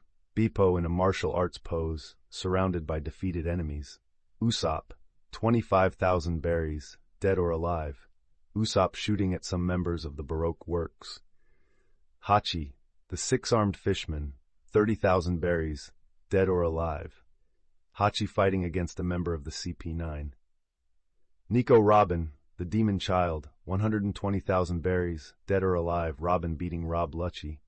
Tony Chopper, the cotton candy lover, 5 berries, dead or alive. Chopper eating cotton candy. Laboon, 5 berries, dead or alive. Laboon playing on the ship with the others. Karoo, 5 berries, dead or alive. Karoo playing on the ship with the others. Megalo, 5 berries, dead or alive. Megalo playing on the ship with the others. Enel, 200,000 berries, dead or alive. Enel smiling arrogantly while surrounded by lightning. Yuta, the singer, 20,000 berries, dead or alive. Yuta singing in a photo from the music island. Frankie, the cyborg, 10,000 berries, dead or alive. Frankie doing his weird pose. Chapter 248, New 02. Third-person POV, Mary Gioa's first half of Grand Line. The news of the shocking events quickly swept the world. The meteor in the sky certainly caught attention, but the new posters of the Straw Hats were the most talked about worldwide. "Did you hear the news about those pirates from the West Blue?" said a citizen. No, I haven't even seen the newspapers yet," the man said, scratching his head. "You should see, they outdid themselves," the man insisted. "What did those Straw Hats do this time? They really are terrifying wherever they go," the first man said, who was shocked as soon as he saw the newspaper. "How is it possible? They fought against 2 admirals and still escaped," the man shouted incredulously. "There were more than 2 admirals, you idiot. 11 vice-admirals. They faced 20,000 Navy soldiers." The man shouted at the other, highlighting the seriousness of this news. "Who can stop them?" the second murmured with some fear. "I don't know, but we're certainly safe here in the South Blue," he said. "And the rumors of what I heard in Elegia, many claim that the captain himself was transformed into his beast while destroying half of the island," the man said. "I don't know, but he's certainly gone, and let's hope that demon doesn't come back," he said. In another blue, people were celebrating in a tavern. "Ha! Look how unbeatable he is," said the villagers of Fuchsia Village. "Long live Luffy," another shouted. "The boy really deserves it. He's always been hard-working. Fighting against 2 admirals at the same time? Could you have imagined that coming from that boy? He really is incredible." People laughed and had fun while Luffy and his latest adventure were celebrated by the village, as a symbol for everyone there, where there was a lot of pride. After all, it was as if Luffy was wearing the village's jersey. "My queen, stop serving the people. This does not suit your status," shouted a noble who was one of the ministers, while being horrified with the queen serving everyone at the bar, while the citizens didn't even care about having a waitress wearing a crown while entering drinks. "It's okay. Today is a day off that I'm giving to everyone. Let's celebrate Luffy's latest feats," she said with a sweet smile. "You can't give us the day off, my queen. The kingdom can't just stop functioning. You must return to the palace," the man exclaimed with tears in his eyes. Meanwhile, in a corner, Dadan and Whoopslap were in a corner of the place drinking. "Damn Luffy, he's shaming the village, I mean the kingdom," Whoopslap complained. "Damn Luffy, I had such a good life in the mountains. Now I'm here full of chores with this kingdom, which I don't even like," Dadan complained. Meanwhile, in Kokoyasi village, the place was becoming a huge port city as Luffy had predicted, and trade had started a short time ago, and boats began to arrive from all sides of the West Blue, as the city still expanded with new constructions. In the bustling city, people talked cheerfully about the news from the newspapers, while in a huge mansion in the city, a man seemed in a bad mood. "That damn pirate! How did he let the sisters get to have 100 million on their heads each? He corrupted them, the man exclaimed. Mayor, but why do you seem so happy? Said an assistant next to him, seeing all the complaint of the man, but certainly his face does not match his words. I am not happy, the man shouted back, trying to hide his blushing face. In Orange Town, the mayor seemed to have the same temperament. Choo-Choo didn't increase his bounty, but still, how can a dog have a bounty of 100 million? What did you do, Choo-Choo? The man shouted, unaware of the real power of the dog. In Syrup Village, Usopp didn't receive any bounty. Kaya murmured, looking at the newspaper. They did something very big, but Usopp didn't seem to be on the island while the conflict was happening. Mary commented. In Shimotsuki Village, the atmosphere was also festive as a group of enthusiastic sword students were filling the dojo of the master, Shimotsuki Kushiro. Master, look at this, the apprentices showed the newspaper to the master. Kuina, Zoro. He murmured, looking at the two posters of most interest to him. Kuina with a bounty of 100 million and Zoro with 200 million. Another, I want to be like Zoro-senpai when I grow up. As the youngsters continued to exclaim, in the middle of the sea, at Barati, there was a great party in the kitchen. Did you see Reiju? She looks amazing and intimidating on her poster, exclaimed a cook. Incredible. She certainly has new powers now. How did she get that? Another murmured, looking at the poster. A devil fruit, Zeph said thoughtfully. But I thought the phoenix had already been eaten by one of the members of the strongest crew in the world. How can there be another red phoenix? He said, murmuring, but then shrugged. Anyway, this is good for the girl. I hope she doesn't cause trouble for us. He couldn't help but comment, but certainly had a certain pride saying it. Heading to the Grand Line in Whiskey Peak, a man danced in his extravagant clothes. It's amazing. Luffy-chan is so cool. Bakken yelled around the place. Like him, everyone from the former Baroque works was scattered trying to raise the organization again. Bachin came to Whiskey Peak to organize the place while the others spread across the local islands. Vivi, how could you become a criminal with 100 million? Igaram exclaimed. He couldn't help crying either. I was supposed to be protecting her. How can this be happening? He said with tears. Igaram had been in Whiskey Peak since Luffy took over the place, working to create alcohol factories while he began to distribute them to allied kingdoms with a lower tax, and sold them to other kingdoms at the beginning of the Grand Line. In Alabasta itself, Kia ha ha ha ha! My husband is amazing! Mikita laughed like a madwoman looking at the newspaper. She was in the throne room since they came as allies of Luffy. They had to protect Vivi's father and gather the organization again under the flag of the Straw Hats. Vivi, Cobra murmured, seeing his daughter in the newspaper with such a bounty after the chaos they made. But he just hoped his daughter was safe, even knowing that the government would be more aggressive than ever. In the Drum Kingdom, a woman looked at the newspaper with her coat flapping against the snow falling. Chopper, your bounty doesn't seem to change ever, she murmured and looked at the island in transformation with the new king. On the other sides of the Grand Line, the mayor could hardly believe what he was seeing in the newspaper. They really did it. He murmured, but also felt relieved that he got rid of the CP9 agents who had been with him for years without him suspecting. Elsewhere, you must go to Thriller Bark and ask Moria not to conflict with those pirates. If they reach him, it's very likely that he will die in the fight. A voice spoke on the Den Den Mushi. The big man, known as Kuma, one of the 7 warlords of the sea, heard and nodded with a voice almost without emotion. Yes, he said before using the pawpaw fruit on himself and disappearing, flying towards the Florian Triangle. Look at your father in the newspaper. On a ship with 2 snakes navigating the waters, Hancock complained while showing the newspaper in front of her bare belly as she nuzzled the area with affection. Your father is so amazing. He can already fight against 2 admirals, she said with a feeling of pride and love, but soon felt anger. Those admirals, they think they can get away after unfairly fighting my husband, she exclaimed, wanting revenge. Her sisters were outside the door, while exchanging looks and just sighing with Hancock's constant change of temperament. In a bar, Rayleigh woke up that morning, thinking about seeing the news of the meteor that changed course and fell at the foot of the Red Mountain. I guess there's more interesting news than what we saw in the sky, Shakuyaku said, smoking a cigarette while dragging the newspaper to the man. They really did it.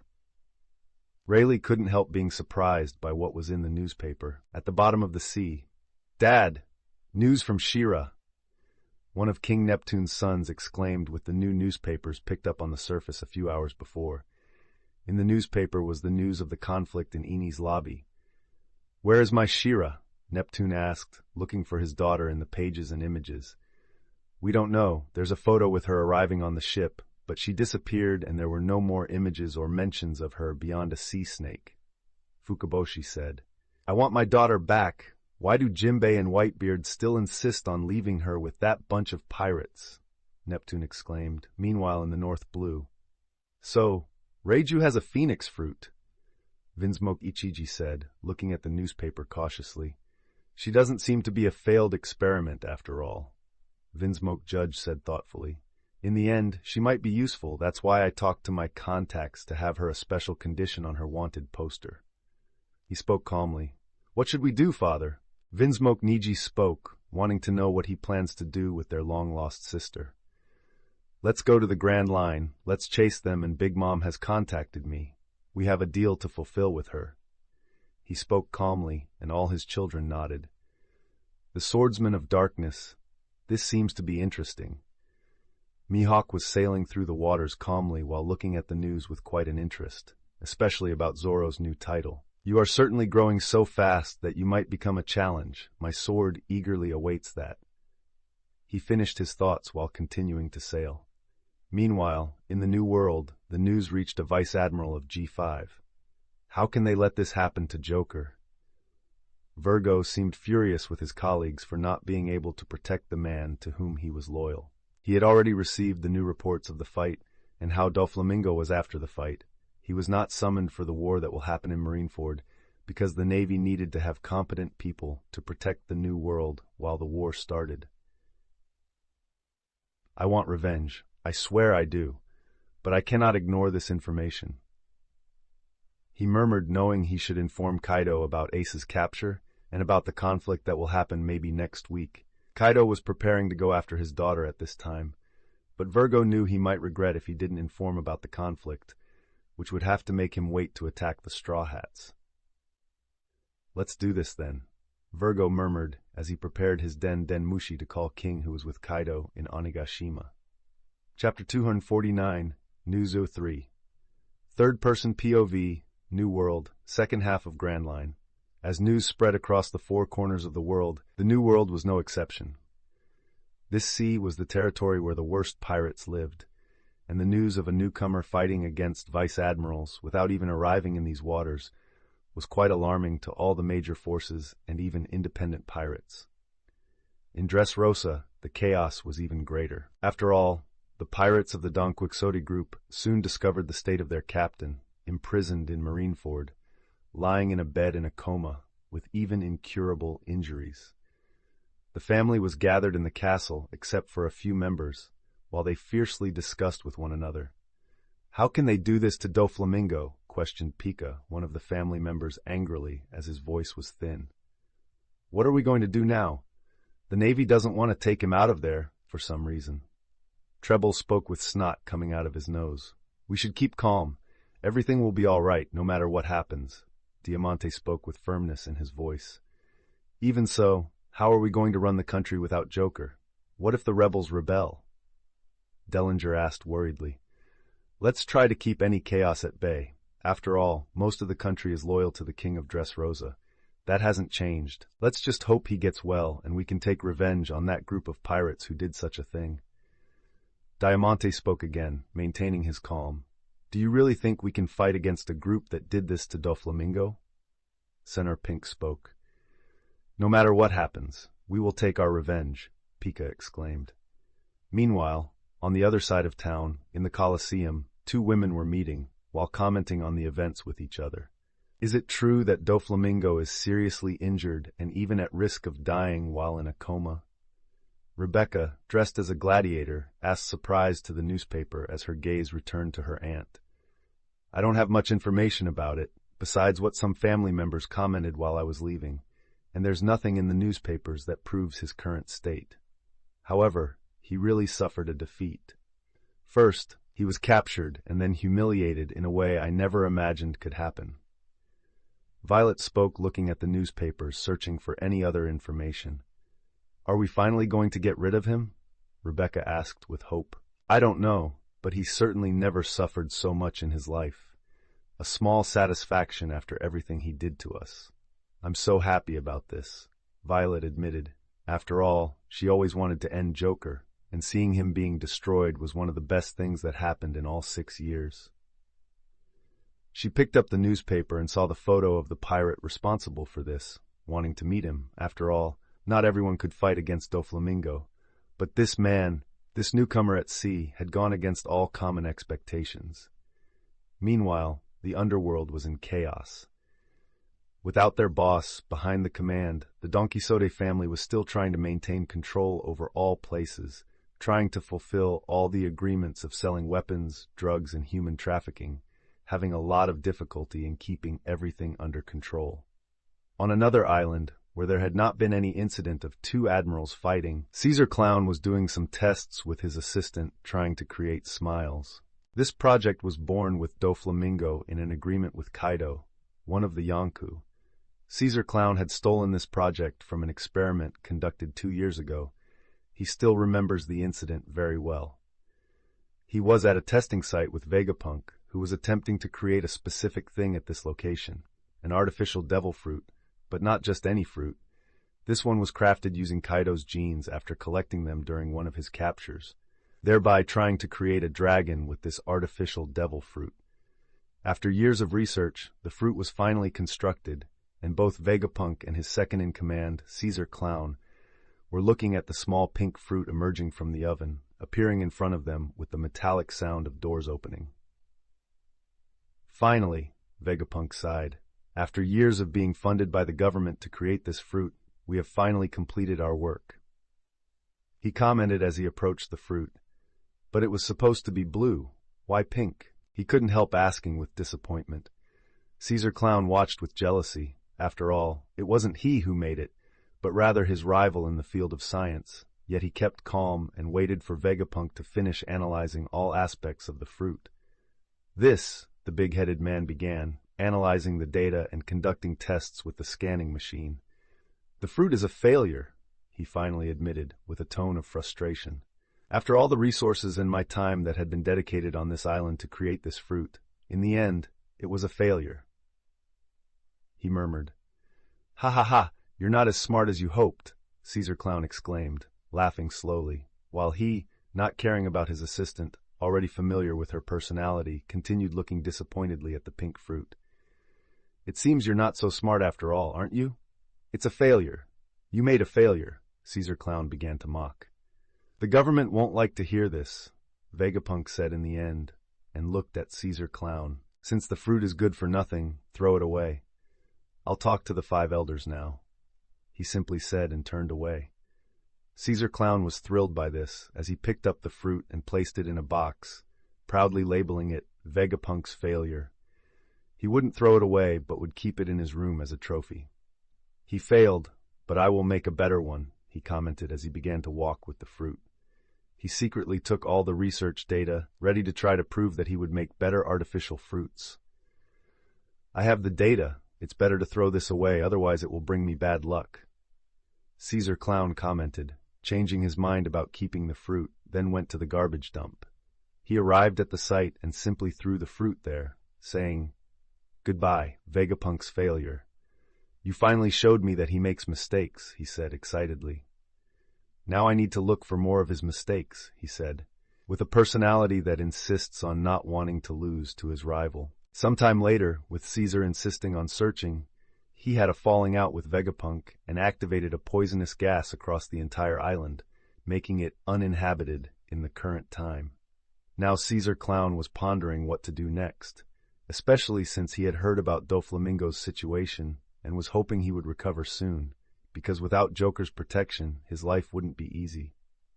Meanwhile, in Onigashima, Kaido was preparing his army to head to Paradise, as he had to rescue his daughter, his subordinate, and capture a bunch of mystical beasts for that crew, which he wanted more than anything. Now, even Smile was not comparable to those monsters he saw in the newspapers. He was about to try to tame them with all his strength. He had returned after King convinced him to come back. After all, he took the wrong path and spent a month wandering the new world, unable to return, even entering some of the blues, while King went after him. Now, he was already preparing a large army. Men, be prepared for a war that will happen in Paradise against that pirate band.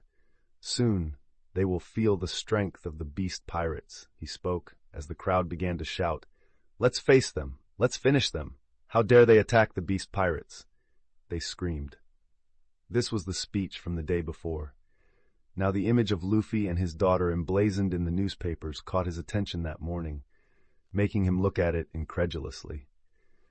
In a way, not that he was afraid of the Straw Hats or anything, but he was certainly quite impressed with the current strength of the crew.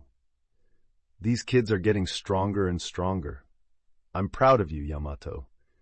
It looks like you've finally taken after your father. He began to cry as he saw in the newspaper the photo of his daughter with a bounty of 600,000 while she was fighting against 2 vice admirals. This was an impressive feat for him, hoping that she would take over Wano one day. "Let's head to Paradise. Let's take this crew for ourselves," he spoke, as the 2 disasters and the Tobirapo were gathered in front of him, some curious, others angry about Luffy's deeds. After all, the crew had achieved many bounties above 100,000 berries without even setting foot in the new world. However, King's phone started ringing at that moment.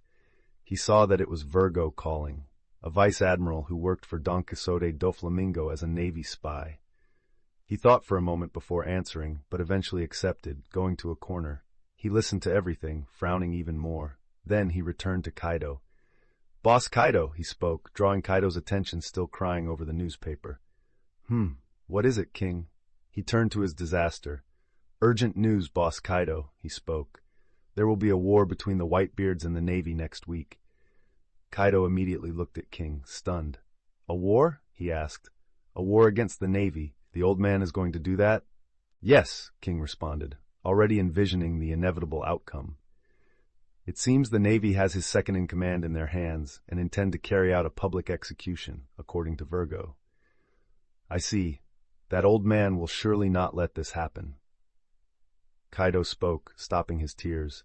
Now he was in a dilemma, whether to face the Straw Hats or take advantage of the chaos in the new world with the departure and possible death of Whitebeard. "It seems we have no choice." Kaido spoke.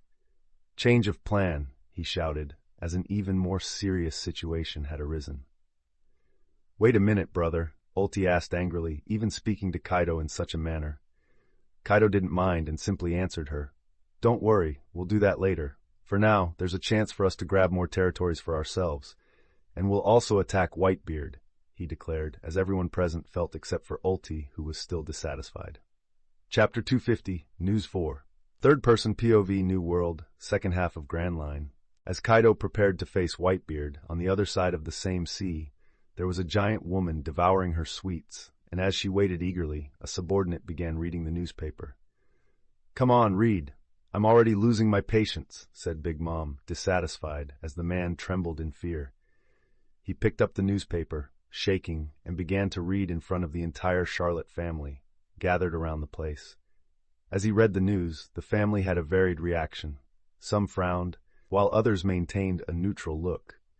Some were restless with what they heard, since this pirate group was in their sights as soon as they arrived in the new world, and they would have to engage in a battle between them. Big Mom frowned as soon as the subordinate looked up and was cautiously looking at her. "Are you saying that kid is on this level? What will they think of us, emperors, when a rookie is facing admirals, while we are just taking care of territories?" Big Mom growled, as the man trembled, and before he could react, Big Mom unleashed her anger on the man, devouring his soul without him being able to react. The man fell dead to the ground while no one reacted to this, being a common situation among the family. Even her children were not immune to her wrath when she got angry, killing many of them over the years. Damn that Kaido, that bastard. He's already given his daughter to this rookie. However, we can still take something for ourselves. In fact, there's someone on that Germa ship that I have been in contact with and intend to have that person. She spoke with a bit of anger. The atmosphere remained as she returned to eating her sweets to quell her bad mood and her ensuring that she did not go mad. Meanwhile, elsewhere on a ship in the middle of the sea, Marco picked up the newspaper that day from a carrier seagull, and as soon as he saw the news, he was entirely shocked by it, staying planted in place while other members of the boat noticed his strange behavior. "Marco, why are you like this? What's in the newspaper?"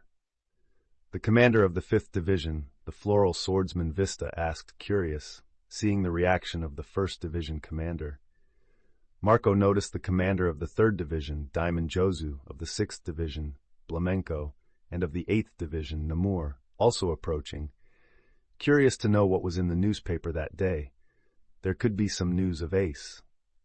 Meanwhile, Whitebeard was sitting in his chair in the middle of the deck, looking patiently at the sea, feeling that something bad was happening in his intuition, and his heart seemed to weigh with that feeling, but still unable to guess what it meant, just with a bad feeling and a bitter taste in his mouth. He looked at Marco with the newspaper, waiting to see if he could find out if the feeling was coming from that newspaper. "Marco, what is it?" he asked calmly. Marco seemed to come out of his daze, looking around and seeing his companions waiting for him to announce what was in the newspaper, but he approached the middle of the ship, ignoring all the other commanders. He took the newspaper, going straight to Whitebeard. "Father," Marco started, with a voice that did not know how he would continue his sentence. "The news is shocking. Something big happened in paradise," he murmured. "What is it, Marco?" Whitebeard spoke curiously. "It's about Ace's brother, and he has outdone himself this time." "Look for yourself," Marco said, placing the newspaper in front of him and showing it to Whitebeard, who was looking in the distance, making him open his eyes at that. "Ace's brother did this?" he murmured. He said with a thoughtful expression as he narrowed his eyes while everyone waited to see his next reaction, even not knowing the news that Marco had not yet shown. As the whole ship was in silence with dozens of eyes looking at the strongest man in the world, his reaction was quite iconic, because he began to laugh the next moment. "Grrrah!" He began to laugh, and continued laughing even louder, forgetting that bitter feeling from before, and looking at the photo of Straw Hat and his crew. "There's never been a rookie like him before," Whitebeard had to admit.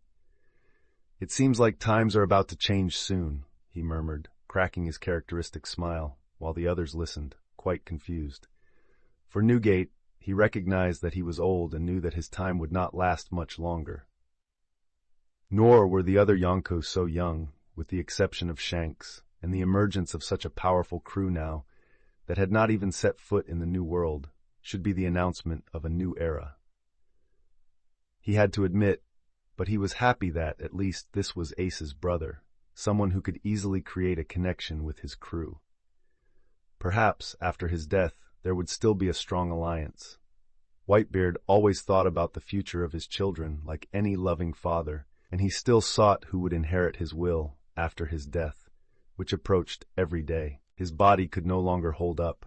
He was no longer young. Waiting for a strong ally was the best possible thing. After all, none of his members could come close to his current strength to protect their territories. "What is it, Marco? Let me see. Is this Ace's brother?" asked one of the commanders who attacked at that moment, wanting to see what was so special in the newspaper. As the newspaper was finally seen by everyone, numerous reactions came from them. "What?" He fought against 2 admirals and destroyed one of the 3 great government structures, exclaimed one of the commanders. "An admiral really did this?" questioned another commander. "He never said he was that strong, and to think that he's already at this level in paradise and must be coming to the New World right now." "I wonder what will happen soon," said another, looking curious as everyone gathered to see. "Today his bounty is 1 billion. Have you ever seen a rookie with such a bounty?" said another, exclaiming to his companions. While no one could respond, he continued, "Will they be friends or foes?" "Don't be silly, he's Ace's brother, of course. He'll be our ally, said another. Look at this Raiju, she has the same fruit as Marco, one exclaimed with one of the posters. That should be impossible, Marco couldn't help but exclaim. This crew is filled with powerful devil fruits. What will happen in the future? Someone murmured. The new world is going to change. Whitebeard spoke for the first time after a while, making everyone look at him. The world is changing. A new era is coming. Someone so powerful emerging, with a crew also so strong, even having Kaido's daughter as his vice captain, is really incredible. Maybe this is the man you were waiting for, Roger. The man who will challenge the entire world? Whitebeard said the last part looking up at the sky, thinking about the old rival. Elsewhere in the new world, Shanks was looking at the newspaper. He really did it. How did he become so strong? Meanwhile, the entire crew looked around him, with most having incredulous looks. Having known about the boy's existence many years ago, they couldn't help but be all amazed by this. In the end, he faced two admirals and still came out alive and escaped. It may not have been a victory, but certainly something extraordinary for a rookie who entered the sea less than a year ago and hadn't even entered the new world to face the real sea of pirates. And to think that he's this strong, can anyone stop him at this pace? Said Lucky Roo, biting into his meat. Pretty soon we'll meet them, won't we? Asked Lime Juice to Shanks. My son is with them. It's a shame he didn't participate in the fight. Still, I'm sure that we'll meet soon, said Yasopp. While the red-haired pirates' crew commented with a Shanks looking dazedly at the newspaper, Ben Beckman approached the pile of bounties of the crew, going through one by one until he found a poster that made his cigar fall from his mouth. Well, you won't be the only one finding a child here, Ben Beckman started, still with a dazed face, handing the poster to Shanks, making his captain shift his bewildered gaze from Luffy to an even more startled one, even dropping the newspaper. After all, the poster showed a specific member of the Straw Hat crew, one of the newest. She really is, with Luffy? Shanks murmured in disbelief, feeling a whirlwind of emotions inside him, while everyone else seemed quite shocked by it as well. After all, they all had shared many years with that little girl more than 10 years ago, and now she was back at sea again, and on a pirate crew that would soon arrive in the new world, which made them quite cautious, not knowing how to react to their encounter. After all, they had practically abandoned her with a broken heart, wondering how that little girl had suffered because of it. Shanks, are you okay? Asked Ben Beckman, looking at Shanks.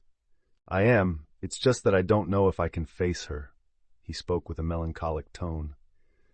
There had been only 2 times in his life that Shanks had cried, once at the death of his captain at Logatown's execution square, and once for leaving his daughter behind. Now, one of those holes left in his story was coming here, and he did not know how to react to interest with the girl. But still, there was a feeling of pride, allowing a smile to appear on his face despite the emotions he felt. It seems that Uda has met with Luffy, and Luffy has placed her under his flag, and she looks sad in the poster. She always said she hated pirates above all and hated war, but she's on a pirate ship. Shanks looked up with some glimmer emerging from his eyes, wondering what will happen when they meet again. And that day was getting sooner, with Luffy becoming so powerful and unstoppable that it wouldn't be long before he reached his level at this pace. On another island, in a specific desert, people were gathered in a room with several newspapers. Did you see the meteor? Everything indicates it was headed for Mary Geoise. That means someone attacked the world government, but who would do that? Spoke one of the revolutionary agents as they joined looking at the identical newspapers. There was a situation of urgency happening there. After all, who could send a meteor to the Holy City? And who would have the courage to do that, leaving all the revolutionaries shocked by this? Everything indicated that the meteor was heading there, but somehow it fell at the foot of the mountain. It means the world government did something against that attack. The question is, who did it and how did they do it? They wondered. The world government will not fall so easily, a new voice emerged. Dragon walked through the corridor, in the middle of the crowd, looking at the newspapers while everyone looked at him, again hearing his tone as he continued. The government is not so easy to topple. They have hidden forces that we can't even imagine. Don't worry too much about this event until we have any information about it, and it's not under our control. Let's continue our work. After all, our goal is to rid the world of the world government to give freedom to this world, he spoke, going to his room and closing the door as he stayed alone. Picking up today's newspaper, he glanced over the article about the meteor. After all, that was not what interested him now, but rather his son. You really are getting so strong, Luffy. Maybe it's you who will change the world, and not me, Dragon spoke as he looked at the photo of his son with a billion bounty poster, showing that he had grown much stronger in just 2 or 3 months since they met in Logtown. Chapter 251, Florian Triangle 1, Third-person POV, Somewhere of Sea, First half of Grand Line. Returning to the first part of the Grand Line the next day, something strange was happening in this sea. Everything seemed calm until suddenly a white object passed at high speed like a blur. This object was an animal, more specifically a seagull, which looked scared, flying quickly forward. Behind it, another object, but this time intense, passed like a flash forward, creating a wave right behind it as it followed the seagull with the newspapers.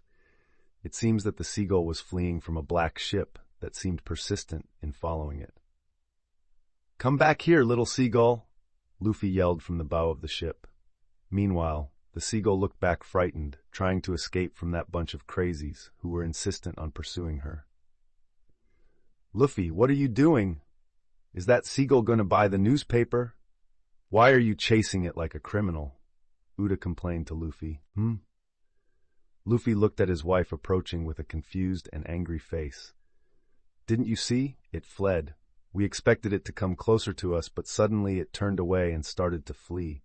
I had no choice but to speed up the ship," Luffy spoke, using the power of the Moa Moa no Mi. "But you could have simply jumped and reached it. Why are you doing this with the ship?" Uda still looked dissatisfied. "Because this way is more fun," Luffy commented without any shame. After all, he found something different to do while he just sat in the chair sunbathing. "Luffy, sometimes you seem like a child," she murmured. "Maybe later I can show you how I can be an adult." Luffy took advantage of this moment to grab Uta by the waist and come closer to her face. "What are you doing?" she demanded with a blush on her face.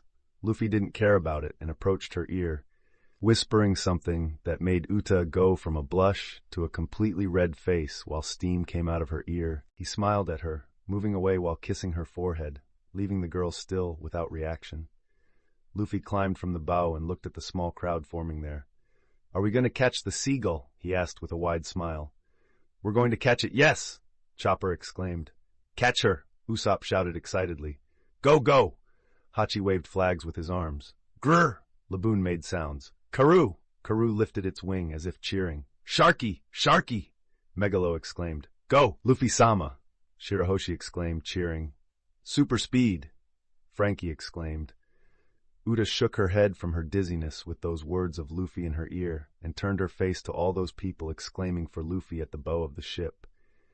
It seems that Luffy is not the only child here. She could not help but murmur, "Gwa!" Meanwhile, the seagull tried to flee from them as if its life depended on it. After all, it was delivering newspapers normally to all the ships at sea. However, in this particular one, when it approached, it saw the Luffy crew looking at it like a predator, while their eyes shone like stars, scaring it. After all, Luffy and the others wanted to know if there was any more news about them one day after their high bounty. Some were still affected since yesterday, as, in the midst of that pursuit, there was a fight happening on the ship at this moment, regardless of the fact that it was going at high speed while chasing the seagull. "How can you have a higher bounty than mine?" Reiju complained, kicking another woman. "I don't know why you're so angry. My bounty has always been higher than yours," Lami taunted. "That's impossible. I am stronger than you." Reiju crossed her arms and stared at Lami with fire in her eyes. "Stronger? Tell me another one, or do you really want to lose to me now? Then come face your defeat." Lami spoke arrogantly. "You think I should go to you? You're below me. 200 million. Lami continued to taunt, and then saw Reiju starting to kick her, while Lami used her sword with a sheath against the cook's legs. The fight continued, giving kicks and sword strikes in the middle of the deck, making some uncomfortable. "Hey, can you stop that?" Yamato complained on the side, trying to sunbathe peacefully, but the two fighting disrupted her while she felt like hitting those two. While some were angry and others quite depressed, like Nami in a corner with her sister. 100 million. 100 million. That's what we're worth now, Nami told Nojiko, who just smiled. It was bound to happen sooner or later, but I'm impressed too that we share the same bounty, Nojiko commented amiably, as Nami seemed to fall to the ground on her knees defeated, thinking she would be hunted at this moment by the world government with such a bounty. And with that, Vivi also seemed depressed. 100 million, what will my father think? She had a dark atmosphere about her. Hugo, Zoro, Quina, Alvida, Robin didn't care much, already accustomed to the bounty. The ship continued to splash water as it cut through the sea, until a moment later, Luffy managed to capture the bird while it cried, being held by the neck with Luffy's hand. "Hey, birdie, why are you so scared?" Luffy commented, as everyone clapped and were impressed that he finally caught the animal. "That was amazing. Good job, Luffy." "That's right, you caught him," everyone shouted, while Uda wanted to hit everyone. "Let's do this, birdie. I don't know why you ran away from me, but I want to see a lot of newspapers today. I'll buy it, and you will give it to me."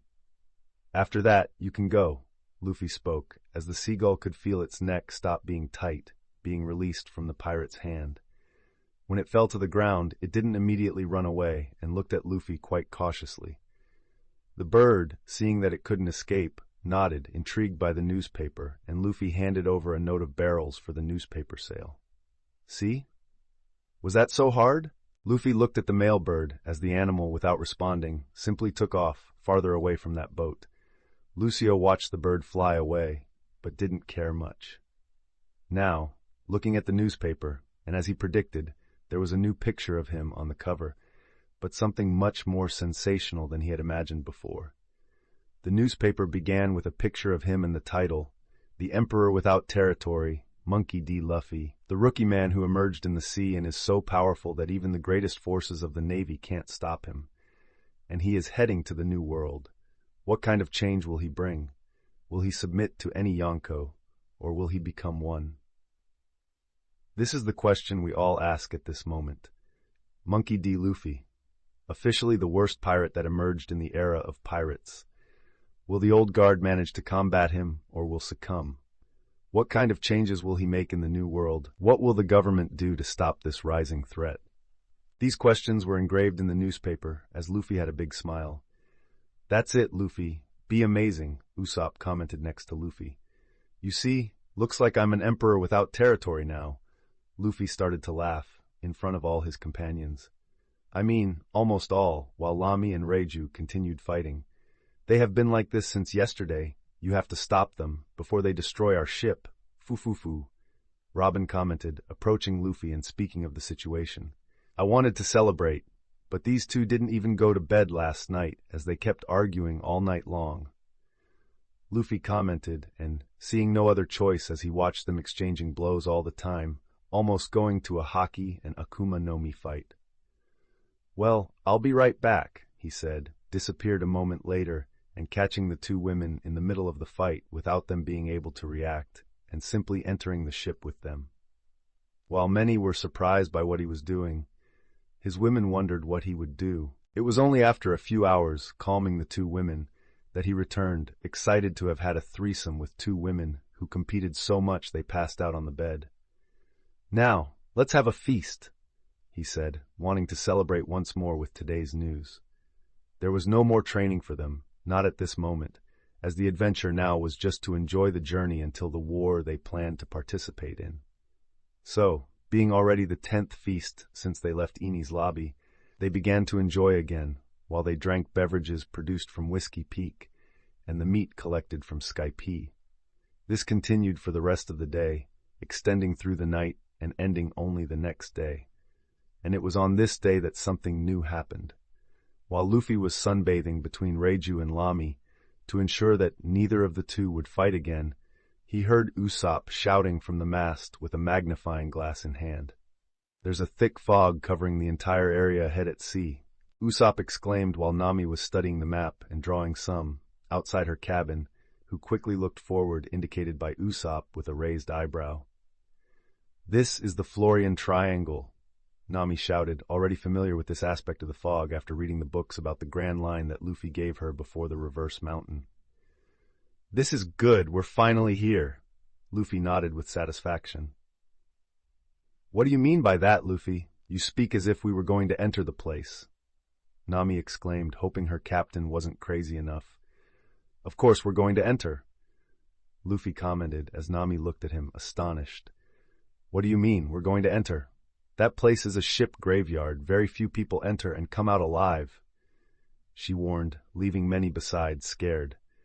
"Luffy, don't do this. I don't want to die like this, please. You're not thinking about this," Usopp pleaded while the reindeer grabbed Luffy's clothes, crying. "Don't worry. This will be a good adventure. You won't regret it. I dare say we might even find a living skeleton there," Luffy spoke, so mysteriously, leaving everyone around him even more scared. "A living skeleton?" many exclaimed. Robin looked, frowning at her husband. After all, he knew things about this world that no one else should know, so she took his words as truth. Meanwhile, the ship began to enter the fog without anyone being able to react because nobody saw it approaching. After all, the sea was treacherous. While everyone looked surprised, Luffy had a smile. "It's time to face Moria and get Brook," he said. After all, he had a deal and with his whale that he would find his old friend after a long time. Chapter 252, Florian Triangle 02. Third-person POV, Florian Triangle, first half of Grand Line.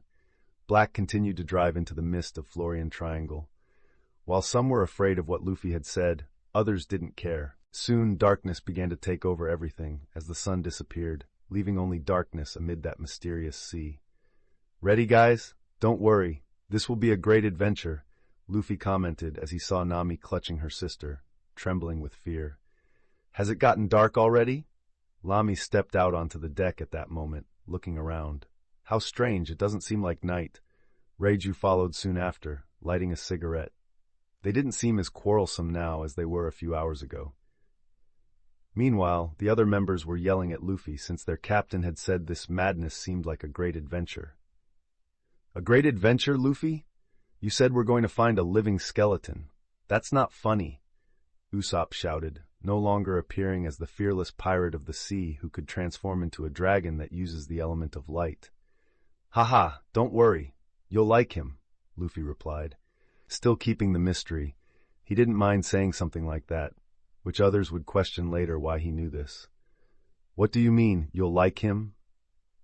A part of his crew shouted at the same time with comic faces. "Hey, those are parts of ships!" Nami pointed to the sea, and shipwrecks like broken wood, masts, bows, and various other parts were floating in the sea at that moment, making her swallow hard. "You're a woman who can create a typhoon that can devastate an island. I don't know why you're so afraid," Luffy observed with a raised eyebrow, believing Nami's fear was exaggerated.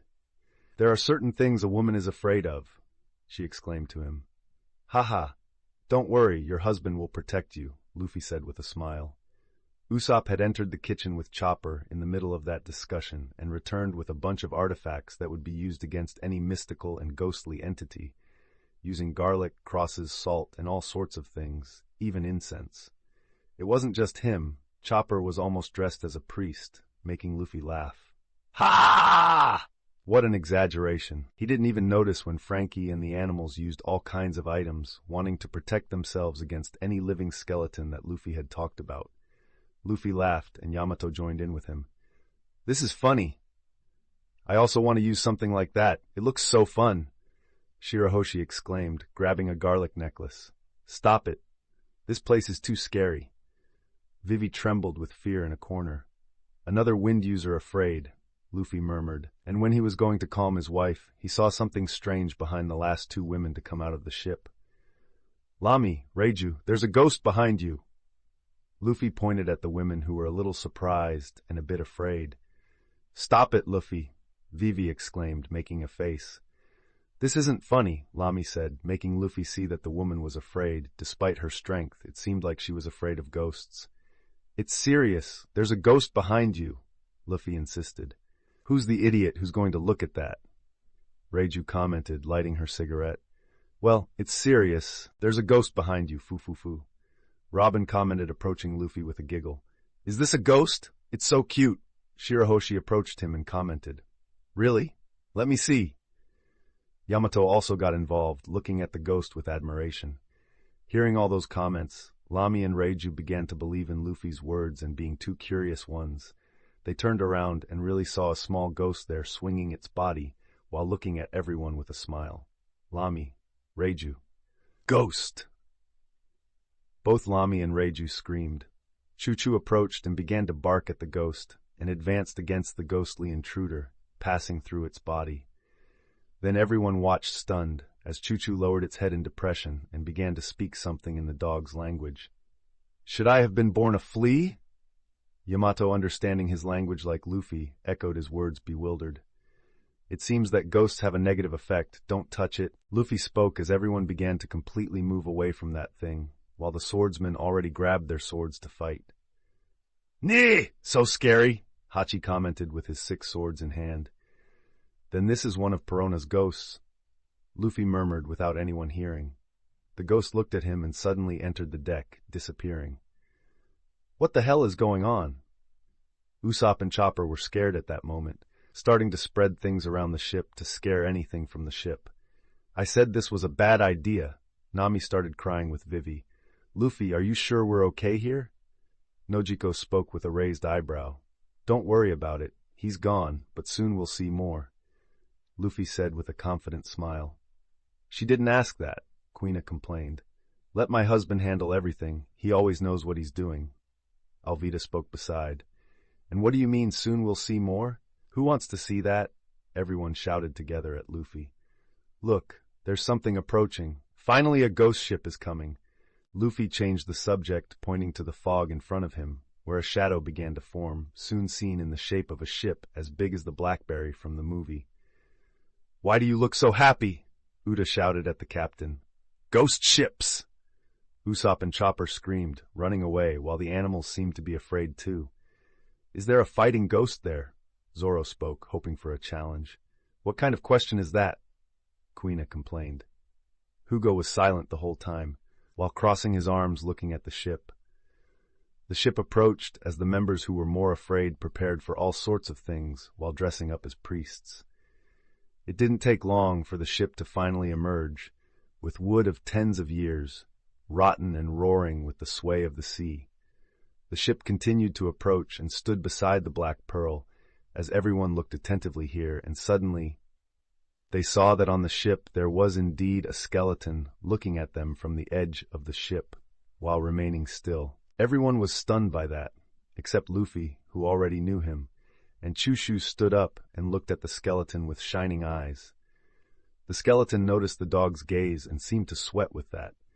Luffy saw that there was silence and decided to break it. Hello, you skeleton, Luffy greeted, while everyone looked stunned, thinking their captain lost his sanity, talking to a skeleton planted next to the ship to scare those passing through all that fog. The skeleton, surprising everyone, slowly moved his head towards Luffy, leaving everyone stunned at that moment. Hello, he greeted him dryly. There really is a talking skeleton, everyone exclaimed, seeing that Luffy was right. What is that? Please help me, bless me, deliver me from this evil. The pirates began to pray and make expressions trying to protect themselves from that evil. How can you be? Luffy asked again. I'm fine, thank you for asking. And you? The skeleton asked. That's good, I'm fine. Luffy spoke as if having a casual conversation from the prow where he was. Why is he also talking to the skeleton? Yamato asked. That is a skeleton. How can he find that normal? Vivi exclaimed. Calm down, he must be a user who ate the Yomi Yomi no Mi, Luffy said. Yes, exactly. The skeleton commented and suddenly looked at Luffy again. Hey, how do you know that? He exclaimed with admiration.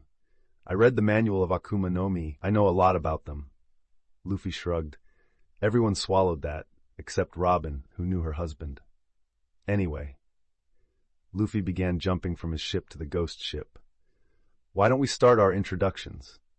Luffy said with a smile, while the skeleton was surprised with the approach. After so many years of not talking to anyone, it would be good to chat a little. Reiju approached Luffy and landed beside him with Lami on the other using his room. We'll have to take care of this man, otherwise he might do some madness. Reiju spoke.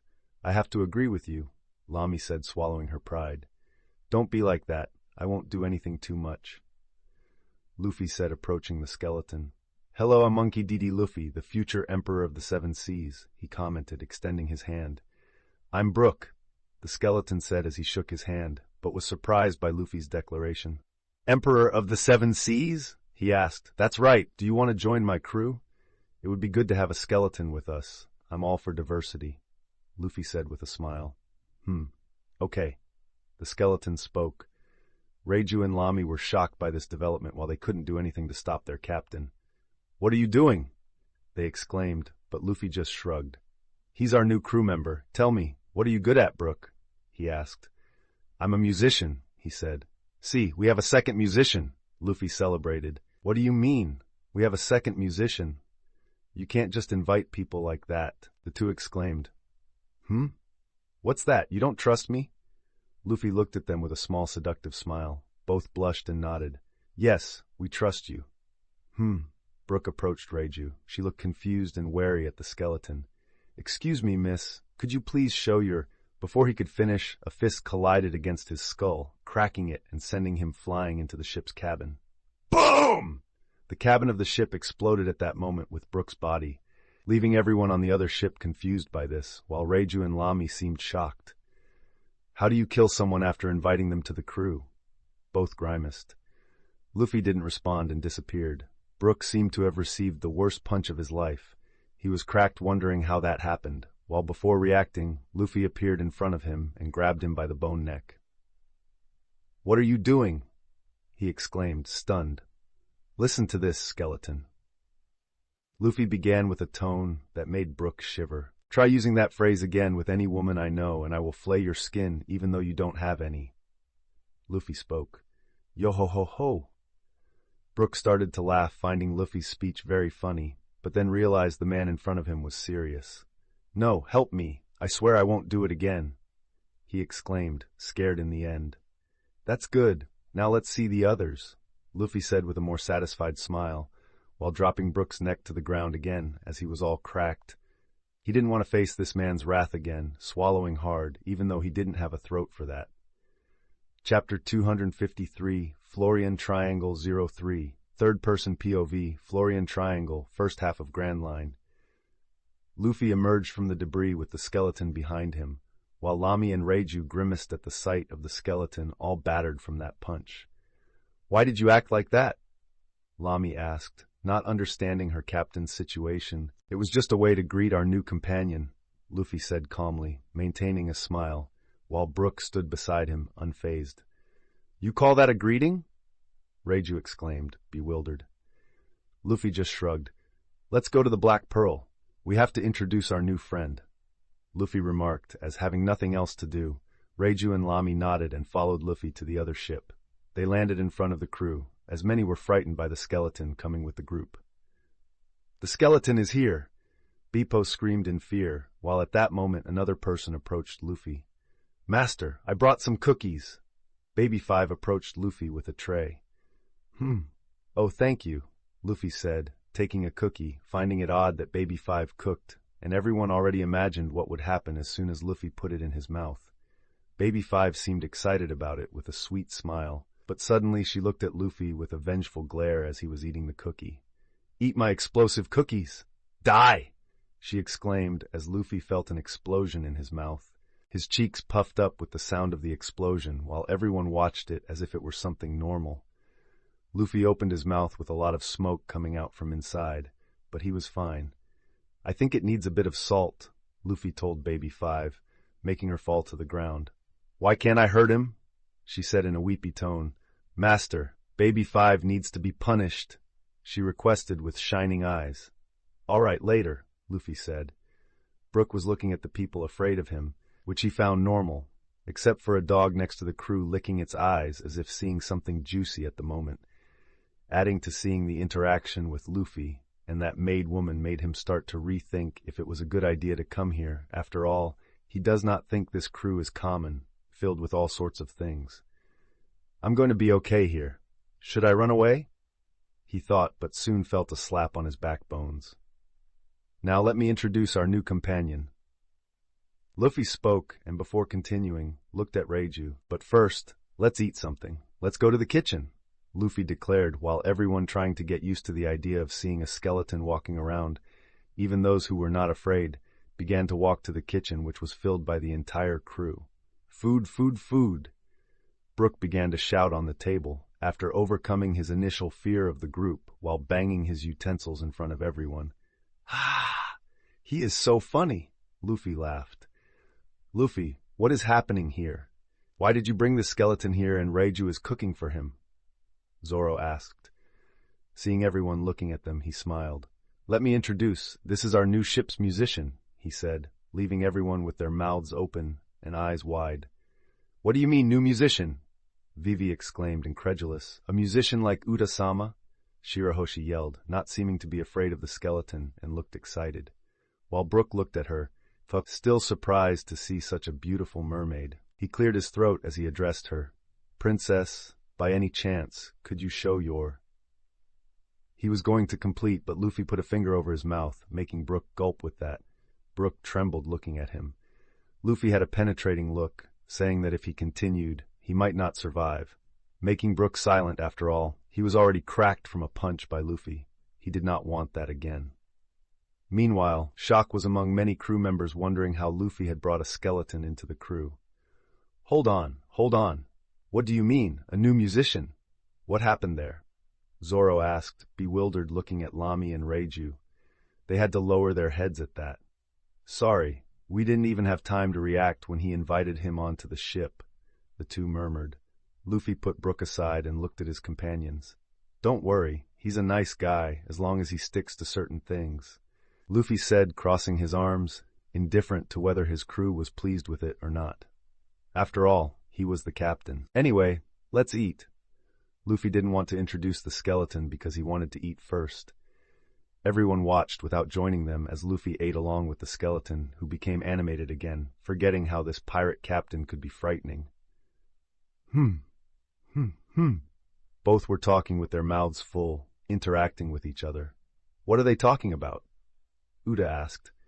I have no idea, Hugo answered from the corner. They are talking about how Luffy knew about the Yomi Yomi no Mi, Yamato answered. How can you understand them? Usopp shouted at Yamato. This is so scary, Chopper said while still pointing the cross at Brook on the table.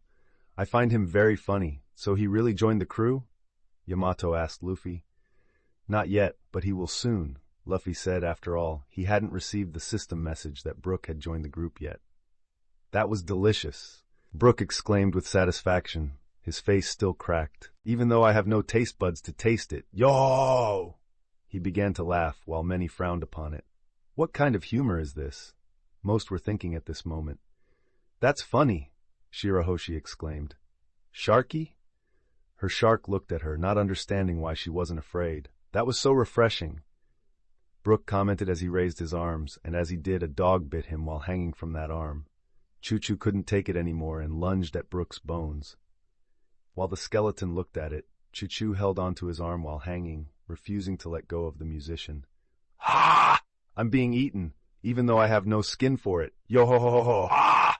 He exclaimed, running with the dog still attached to him. Ha! Yamato started laughing too. Man, this is so weird. This group gets weirder by the day. Zoro had to comment, and no one disagreed with him. Now enough of this, let's get to the introduction, Luffy continued. They are Yamato, Shirahoshi, Megalo, Zoro, Lamy, Bepchochu, Usopp, Nami, Reiju, Hugo, Nojiko, Hachi, Quina, Alvida, Laboon, Vivi, Karu, Nico Robin, Chopper, Enel, Greg, Baby 5, and Frank, the 25 members of our crew, Luffy introduced and turned back to the skeleton with a thoughtful look. What's your name again? He asked because he hadn't asked yet, and although he knew, it would be odd to say his name without asking first. At that moment, everyone fell to the ground stunned by their captain. How could you have invited him to join the crew and even eaten with him, but never asked his name? Even Yamato joined in the shouting. Luffy didn't care about that and waited for the skeleton to introduce himself. Yo-ho-ho-ho! He stopped with Choo-Choo still clinging to his head, not letting go. Let me introduce myself. I am Brook. Wait a minute, did you say Laboon?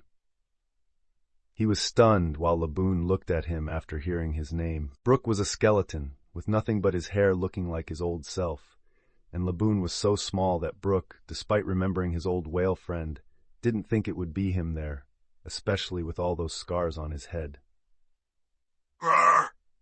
Laboon approached, surprising everyone. La Laboon! Brook seemed so shocked that he no longer cared about Chushu with its teeth clenched in his head. Brook looked at the whale, which had scars on its head, feeling strange about it, now remembering his friend from over 50 years ago. Do they know each other? Robin commented, looking surprised at the encounter. Wait a minute. Is he from that crew that left Laboon at the entrance of the Grand Line 50 years ago? Nami asked, stunned. This is unexpected, Nojiko commented. It makes sense if he ate the resurrection fruit, Kuina commented. Laboon, is it really you? Brook stammered, feeling a huge emotion upon seeing the whale he had left many years ago. Laboon, it's me, Brook, he said as tears began to appear in his empty eyes. Laboon moved forward, leaving some shocked by the sorrowful sound of the whale. As everyone watched, both embraced tightly while colliding, Choo-Choo looked confused at the scene as he let go of Brook's head and fell to the ground, watching his friend Laboon crying and making sounds. I'm so happy to have found you, Brook cried out while embracing the whale with his bony arms. Laboon made crying sounds, resembling a dog not seeing its owner for many years. I don't know what's happening here, but I'm so moved, man. Frankie began to cry as well.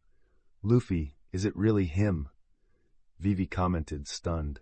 Even though she once intended to kill the whale, she had heard its sad story. What's happening here? Chopper asked curiously.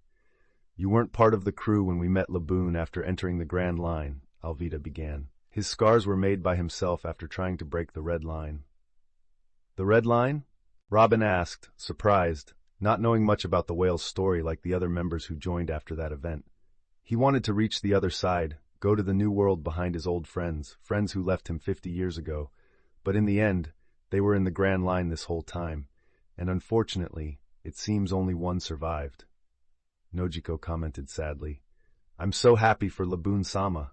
He finally found a lost companion. Shirahoshi began to cry as well. Really? Nami also broke into tears. Sharky! Megalo started to cry, and Choo-Choo approached them, not wanting to interrupt the reunion. Brook continued to cry out his old friend's name, and he responded with his unique sounds. This is quite moving, Kuina spoke, shedding a tear. Are you crying? Lami pointed to Reiju with tears. Of course not, you baby. Reiju pointed back at another who was crying. Laboon! Beppo shouted, crying. Usopp even put down his anti-supernatural artifacts and began to cry silently watching the reunion. What an emotional reunion! Hachi tried to wipe his tears with his 6 arms. Really? Yamato spoke, dabbing at her tears. Luffy saw almost the entire crew crying at the sight of the skeleton and the small whale in the middle of the kitchen and smiled. Even those who weren't crying had an empathetic look towards Laboon, forgetting there was a living skeleton there.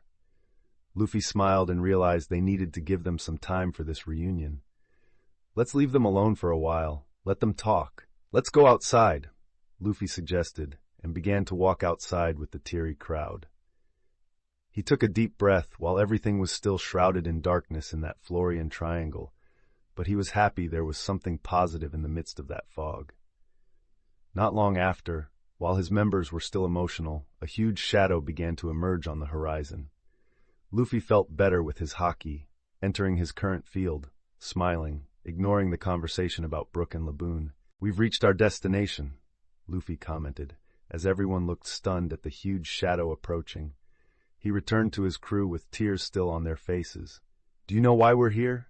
He asked, as no one knew the answer, and then he pointed to the shadow emerging and growing. We're here to take down another Shichibukai, he said excitedly, while everyone was stunned by the declaration, never imagining there was a warlord here. They were arriving at Thriller Bark at that moment. Get ready, mates, because today we're going to defeat another warlord, he said, excited, wanting to loot everything Moria had and give him a few punches. Maybe Kuma would also appear. It would be interesting to talk to him, Luffy thought. as Thriller Bark loomed larger in front of them. Chapter 254, Thriller Bark 01, Third-Person POV Thriller Bark, First Half of Grand Line.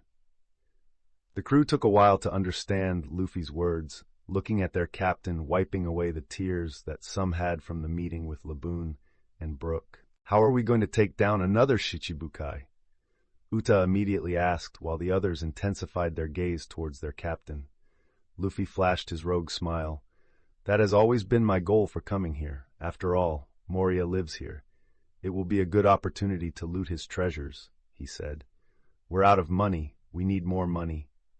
Luffy said sincerely. The gold was running out, and he didn't want to rely only on the system.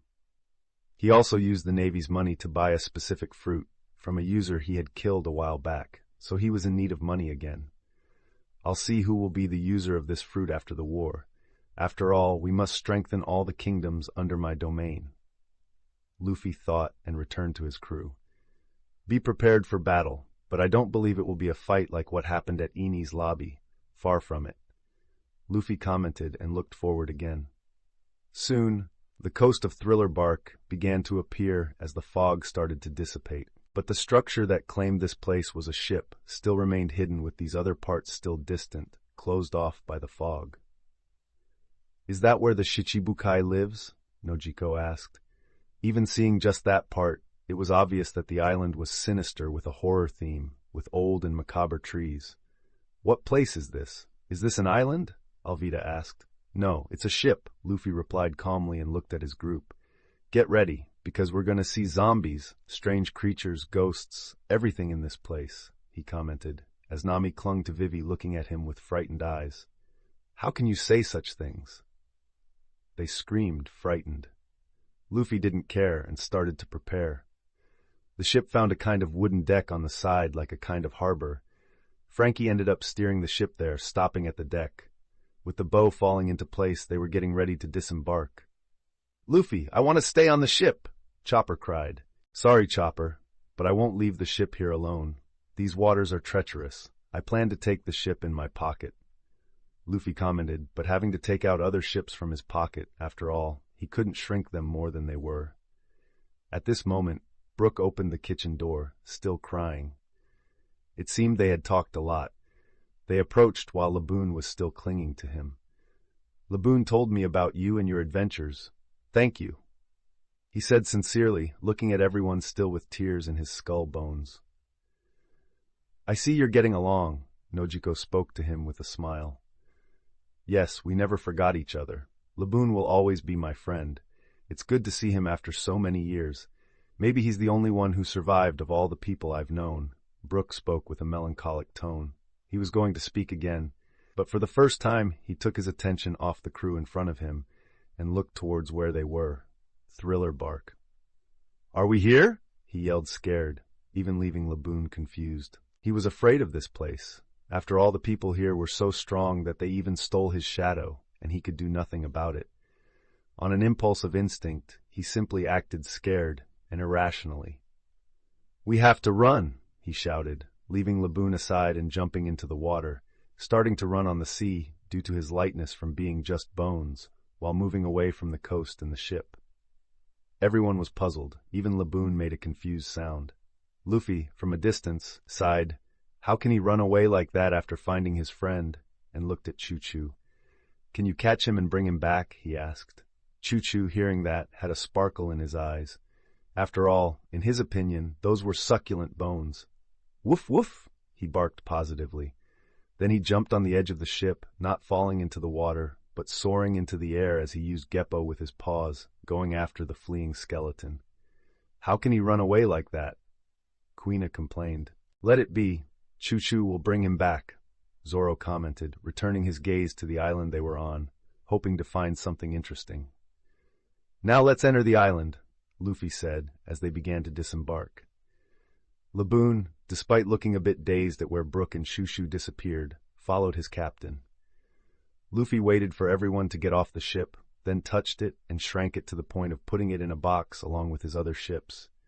He looked at his companions. Nami, Vivi, Hachi, Chopper, Usopp, Megalo, Karoo, Beppo, and Greg were afraid as they looked at the island in front of them, while they armed themselves with all kinds of anti-ghost weapons that Usopp used. Most of them could easily destroy this island, but their fears seemed to dominate them. Luffy couldn't help thinking as he watched the scared group, but he couldn't blame them. After all, his crew had their own fears and insecurities, and he could understand and respect that. He could also simply fly to the middle of the island where Moria's castle was located, but he ended up not doing so, wanting to spend time with his crew like in the old days when they were on the ship and investigating the islands, as happened in the West Blue. He didn't even enjoy Water 7, wanting to resolve the issue with the Navy at Eni's lobby. "Let's go," Luffy said as the fearful members followed. Seeing that they had no choice but to follow Luffy and the others in the crew. They were a large group of more than 20 people, animals, a fishman, a mink, a mermaid, and even an experiment. The place was gloomy, a spectrum of horror, with the fog limiting the view ahead. Chopper swung a burning incense through the area, while Usopp distributed garlic chains to everyone. "You're exaggerating," Zoro commented. They continued entering the place until there was a kind of gate from the harbor to the island's forest, and at this location there was a huge animal sleeping in front of the entrance. "Wait a second, that's a three-headed dog," Uta exclaimed. "This reminds me of someone." Alvida commented beside her. The dog moved its ear hearing them, lifted its three heads with a sleepy face. It was a bit surprised by the crowd of people looking at it. "How cute," Shirahoshi commented. "Cute, that's Cerberus, the one who guards the gate of hell," Usopp yelled. "How scary," Nami exclaimed. "Ah, we need to run," Bippo exclaimed. "Nee, I think it was a bad idea to come here," Hachi exclaimed. The dog heard the group and began to fully rise, starting to growl at them with its three heads. Luffy was in front of everyone, not intimidated like his companions, or a part of them, because the others didn't even care about it, just looking at a weak animal. He went through various experiments. Hugo noticed the stitches on the animal. "Which makes him a fake," Kuina completed. "What a disappointment. In the end, he doesn't even seem dangerous. At least my hockey says I don't need to worry about him." Zoro commented. "But doesn't he look cute?" Robin commented. "I think he would make a fine dish," Reiju commented. "Isn't that meat rotten? Who would eat that thing?" Lami commented. "Luffy, what do we do with him?" Nojiko asked. "Master, should I prepare him?" Baby 5 asked while her hand transformed into a chainsaw. "We could use him as a mount," Yamato suggested, scratching his chin. Moria's Cerberus was growling, but when it began to hear each one of that group mocking and not being afraid of him, it became a bit dazed, wondering what it was hearing, with wide eyes and some fear starting to fill it at that moment, since it didn't like what it was hearing at all. "We can," Luffy said, but stopped when he felt something coming from the sky. An object with great mass fell to the ground with force and caused an explosion behind the crew, destroying the whole place. Before anyone could wonder who it was, those with some haki already knew who had arrived. And in the middle of the explosion, as the dust began to settle, a huge Cerberus appeared. But this one was the real deal. While in its middle head's mouth, it seemed to be chewing something. Help me. I don't want to die, though I've already died again. Yaho-ho-ho!" Brook exclaimed while he was between the dog's teeth. Choo-Choo seemed happy to bite into that bone. Suddenly, his gaze returned to Cerberus, at least the fake one, as he glared furiously at it, seeing that thing as a poorly made copy of himself. Cerberus, already bewildered by the group, was scared when he saw that huge dog with 3 heads. It was 3 to 4 meters tall, but that giant monster was at least 20 meters tall, making it look small in comparison. Choo-Choo transformed towards that dog while spitting Brook out onto the ground and fiercely looked at the animal, which began to retreat step by step. One of Choo-Choo's heads began to emit lightning, and before anyone could react, a huge thunderbolt passed over the heads of all the crew members, hitting the stitched animal in front of them and destroying the gate and a part of the forest with it. The explosion echoed across the island. In Moria's castle, he was having his meal alone, with a zombie bringing something for him to eat, when he looked towards the window with the echo of it. "What's that? Are those zombies blowing something up again?" He commented with some anger. After all, zombies always caused trouble, despite being the greatest army in the world in his opinion. What's that? Perona woke up startled, imagining that lightning struck during a storm over Thriller Bark. Her ghosts surrounded her, making their usual sounds. "I'm scared," she said as she hugged a huge bear she had in her room. "Did you hear that?" A group of people who had lost their shadows, hiding in the forest, were surprised by the sound echoing on the island. "What's going on here?" Among them, a fat woman with pink hair, Charlotte Lola, murmured. Back at the explosion site, everyone saw the gate collapse at that moment, while electricity sparkled in the air with the destroyed ground, and Cerberus Zombie was black from the lightning that burned it, the only color coming from its white eyes. Chuchu saw that he hadn't destroyed it and began to concentrate icy energy in his other head, ready to destroy that being, freezing and breaking it into 1,000 pieces. "Wait, Chuchu, don't kill him," Luffy ordered, and Chuchu stopped generating the attack and looked at his owner. "We'll use him, and you did a good job bringing Brook here." He looked at Brook lying on the ground. Chuchu returned to his normal size after that, turning into a small dog with lots of white fur, barking at Luffy. "Good boy," Luffy said. Brook finally got up, wondering what was happening, and saw Luffy petting that monstrous dog. He still remembers when the dog caught him in the sea and transformed into those monsters, devouring him in its mouth and bringing him back to the island again. "This crew is full of monsters. What have I gotten myself into?" he murmured. After all, he still remembers the maid woman trying to kill his captain, and how his captain didn't hesitate to say that he would die if he tried to ask for the panties of any woman there. Luffy stopped petting and returned to the group. "Let's continue, Yamato. You can use Cerberus Zombie as a mount, and Chuchu, make sure Brook doesn't run away," Luffy said as they began to walk past the destroyed gate. Chapter 255, Thriller Bark Zo 2, Third-Person POV, Thriller Bark, First Half of Grand Line. Brook finally stood up. "What a sight! You meet your old friend and flee at the first chance. I expected more from you, my musician." Luffy approached Brook at that moment. Brook was speechless, although terrified of returning to Moria's domain. He heard Luffy's words and looked towards Laboon, who showed confusion looking at him. "I guess you're right," he admitted, realizing he had let his fears take over. "I'm sorry, old friend," he said as he approached Laboon. "Let's move on, don't worry, because nothing will happen to you," Luffy assured. Luffy continued with his group into the forest of Thriller Bark, with a new member of the group, with a cornered Cerberus along with them, or at least a copy of the real one, who was downcast, while Yamato rode it like a horse, kicking its skin with her feet. "Go, go, Cerberus! Ha!" she screamed joyfully, having a happy, childish moment. "Go ahead," she said, raising her arm while the animal could only lower its head, being intimidated by it. After all, there was a small dog walking beside him, which he was very afraid of. Woof, woof, woof. Chushu started to wake up while Cerberus was in despair. Seeing that Chushu was commanding him to obey Yamato, he had no choice but to run as Yamato shouted, starting to run. "Well done, Cerberus!"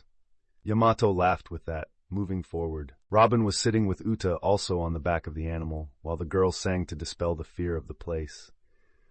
Luffy saw them running and continued leading the rest of the group, passing through the eerie forest and coming out of it, while finding Cerberus and the others stopped at a sort of local cemetery. "Luffy, can this place get any worse?" Uta complained on the back of the animal. "Fufu, this place is quite unique," Robin commented. "It was so cool to run, we had to stop because of Uta." Yamato complained, not caring at all about the sight of a cemetery. This cemetery. Luffy walked past Cerberus and ignored his crew members murmuring fearfully about the place. Luffy went up to one of the graves while his crew watched him. Suddenly, a constant moaning sound appeared in the place. Then from between the grave and Luffy, a hand emerged from the ground, rising with a head appearing, proving to be an undead. Meanwhile, the more fearful ones were frightened by it. "Ah! What is that? It's a zombie!" "Seriously, what is a zombie? Was he sleeping under the ground?" "How do you not know what a zombie is?" The zombie stared at the companions in despair and then turned his attention to Luffy in front of him, studying him with crossed arms, while a growling sound came from him, but he was surprised that Luffy was not afraid. This could be said of Yamato too, who approached with Cerberus and looked alongside Luffy. "Is this one?" he murmured uncertainly. "A sick old man," he commented as everyone made a face. "It's a zombie," almost everyone exclaimed at the same time. "Ah, that was funny." Luffy laughed and looked at the zombie. "Now, Mr. Zombie, go back to Earth," he said, and before the man with rotting flesh could react, Luffy punched him in the face, making his growl turn into a scream of surprise. "Ah!" he screamed, as the punch was so strong that it exploded the earth with a light around.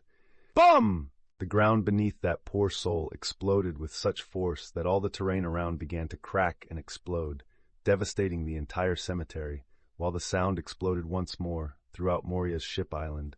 The earth rose, and all the zombies who were hiding inside were surprised as they flew with the force of the punch that Luffy had just made.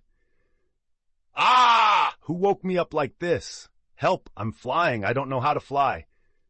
"You're a zombie. You can't get hurt." "You too!" they exclaimed in the air, while all of the crew looked at it, opening their mouths with their eyes wide open, wondering why Luffy had done something like that. Luffy, in the middle of all that destruction with just one of his punches, ended up scratching the back of his head and looking at his crew. "I think I overdid it," he commented as everyone made faces. "You think you overdid it?" everyone shouted, and Luffy laughed at that. While Brook looked shocked at it, the zombies continued to scream as they began to fall to the ground, wondering what the hell was happening when they were sleeping peacefully. They quickly fell to the ground and saw that the entire cemetery had been destroyed while they made shocked faces. Moria once again heard the explosion from his castle. "What the hell is going on here today?" he murmured, dissatisfied. "Ah!" Perona was once again frightened, leaving the room and going to look for Moria-sama to see what was happening. Returning to the destroyed grounds of the old cemetery, the zombies finally saw Luffy amidst that chaos and began to run from him. "Hey, why are the zombies running away?" Zoro asked, bewildered. "Maybe they're scared or something," Hugo murmured. "Well, anyway, let's go," Luffy said, not caring about the rain of zombies falling at that moment while those already fleeing from them screamed and called them monsters. "You home wreckers!" They distanced themselves and began to shout at Luffy. "I'm calling the Navy. I'm calling the government. I'm telling everything to my mom." All the Straw Hats heard their protests from a distance, but none of them dared to approach. "They're so funny." Shirahoshi laughed at that. "This seems so strange," Nami murmured. "The sea really is vast," Little Chopper murmured. "What kind of fake zombies are these?" Quina complained. "After all, a zombie shouldn't be afraid of anything. Why are they complaining that Luffy destroyed their cemetery like a union or something?" They continued past the cemetery, ignoring the zombies booing them from a distance and heading towards the large structures in the middle of the island, which were shadows in the fog ahead. At one moment, Luffy saw a kind of white substance flying between the trees. "A ghost!" Usopp shouted as he pointed his cross at it, with Bippo doing the same next to him, which could be said of Hachi with 6 crosses, 1 in each of his arms. "That's the ghost here that we saw on a ship," the Leap shouted. "Karoo!" Karoo clung to Vivi in fear while she did the same. Luffy was thoughtful. He definitely did not want that ghost to touch him. After all, except for Usopp in the group, everyone was affected by this negative ghost, no matter the raw power. "I can cut it!" Zoro suddenly spoke, stepping in front of Luffy. The ghost seemed to see this and dived into the ground. "Tsk! It escaped," Zoro commented, but it seems his haki did not notice when the ghost appeared coming out of the earth below him and passed through his body. A moment later, Zoro was on the ground with a negative atmosphere. "I should be an amoeba," he said while everyone was shocked by this. "What happened to him? How can he say such a thing?" Others murmured. "Wasn't it the same thing that happened to Choo-Choo?" Nojiko commented. "It's true, definitely. I don't want to get close to that." Reiju said as a ghost passed by her at that moment, making the girl fall to the ground. "I'm never going to cook in my life again. I shouldn't even have been born," she said. "Buff! Ah!" Lami next to her pointed at her and began to laugh loudly. She didn't even notice when the ghost came out of the ground again and caught her. "I'm the worst doctor in the world. I apologize for being born," she murmured next to Reiju. It's better not to touch him, after all, it seems to affect everyone negatively, Alvida commented. While everyone tried to distance themselves from the ghost, one did not. Chuchu started barking and chasing after the ghost. He jumped into the air and tried the same as before, but ended up on the ground crying with dog sounds. Why did he do that? Luffy couldn't help but comment. He's coming for me. Usopp screamed as the ghost ran towards him and passed through him the next moment. Usopp looked at his body to see if everything was okay since he was not affected. Nothing happened? I don't understand, he said. That's because he's already negative, someone shouted. Amazing. Usopp is immune, Nami said. Usopp is so cool. Chopper's eyes sparkled. Really? Bippo celebrated. Am I immune? Usopp could hardly believe it. Of course, after all, I am a brave warrior of the sea, he said. That's amazing, Hachi said, unaware of the ghost passing through him at that moment. The merman was lying on the ground. I should be a joke, he murmured. Well, anyway, forget the ghost. Luffy spoke after seeing that it had gone. We should go, he said. The crew continued moving forward. Shouldn't I have been born an amoeba? Kuina commented, looking at Zoro and laughing, while the swordsman became frustrated after having the ghost pass through him, being teased by his childhood friend. Damn, I swear I'm going to kill that devil fruit user, Lami commented, walking strangely frustrated after Luffy mentioned that the one creating these ghosts was a devil fruit user. No, I'm the one who's going to destroy him, Reiju said, as flames covered her body. She was determined to destroy the owner of these ghosts. Neither of them liked having acted that way. It was humiliating, especially in front of their own rival. So, they wanted to move forward to see who was the user controlling them. As they continued walking, they finally reached the center of the ship island, but couldn't help noticing the zombies watching them from the forest, looking at them and murmuring to each other. These zombies are so weird, Nojiko commented, always believing the stories that they were bloodthirsty beings. But they seemed like ordinary people, besides the rotting flesh. They are definitely experiments of some sort. All their bodies and limbs are stitched together, even this dog here, Robin commented, pointing to the fake Cerberus, who was now behaving like a common dog at that moment. Intimidated. Don't talk like that. He's a great mount, Yamato exclaimed with a smile on her face, making them contradict themselves, not knowing if that was a compliment or an offense. We finally arrived, Luffy suddenly interrupted their conversation as they reached a huge castle. Is this where the Shichibukai lives? Zoro asked. This guy really likes to live in a horror setting, Hugo said. Luffy didn't respond to their conversation and started walking up to the huge door which, as he approached, opened with a zombie dressed as a butler appearing. He looked a bit strange at that group. How may I assist you? He spoke with a cracked voice. I would like to speak with Moria. Tell him I am here waiting, Luffy spoke calmly, while the members of his crew looked somewhat stunned. After all, he didn't come here to defeat the Shichibukai. Luffy seemed so polite. Moria, who was busy, was called. Lord Moria, there's a group of people wanting to see you outside the castle. The zombie butler spoke, making Moria look at him surprised. A crowd of people? He asked, bewildered, as no one usually visited him. Let's see what they want, he said as he approached, walking down the hallway. He ended up finding Perona walking after a restless sleep caused by 2 explosions, looking at Moria. Moria-sama, did something happen? What were those explosions? She asked. I don't know, but it seems we have visitors. I'm going to see who it is, he commented as he approached the door and opened it, seeing a group of more than 20 people, including all kinds of species, with animals. He was a bit surprised by this. Who are you? He immediately asked. I'm Monkey D. Luffy, Luffy said with a smile, as everyone looked on, wondering what their captain would do this time. Monkey D. Luffy? Moria exclaimed, remembering this man who not only defeated Crocodile in Alabasta, but also remembered very well the meeting he had at Marineford with Luffy receiving a bounty of 750,000, which was shortly after defeating one of the 3 calamities and Doflamingo in Jaya. He became a bit cautious about this, because this pirate did not seem like someone he could handle, since he had already defeated 3 Shichibukai. What do you want? Moria asked cautiously. Luffy just smiled with his eyes closed. "I came here to defeat you," he simply said, and before Moria could react or Perona next to him, also stunned by what she heard, Luffy advanced.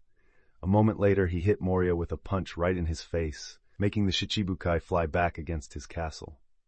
Chapter 256, Thriller Bark 03, Third-Person POV Thriller Bark, First Half of Grand Line.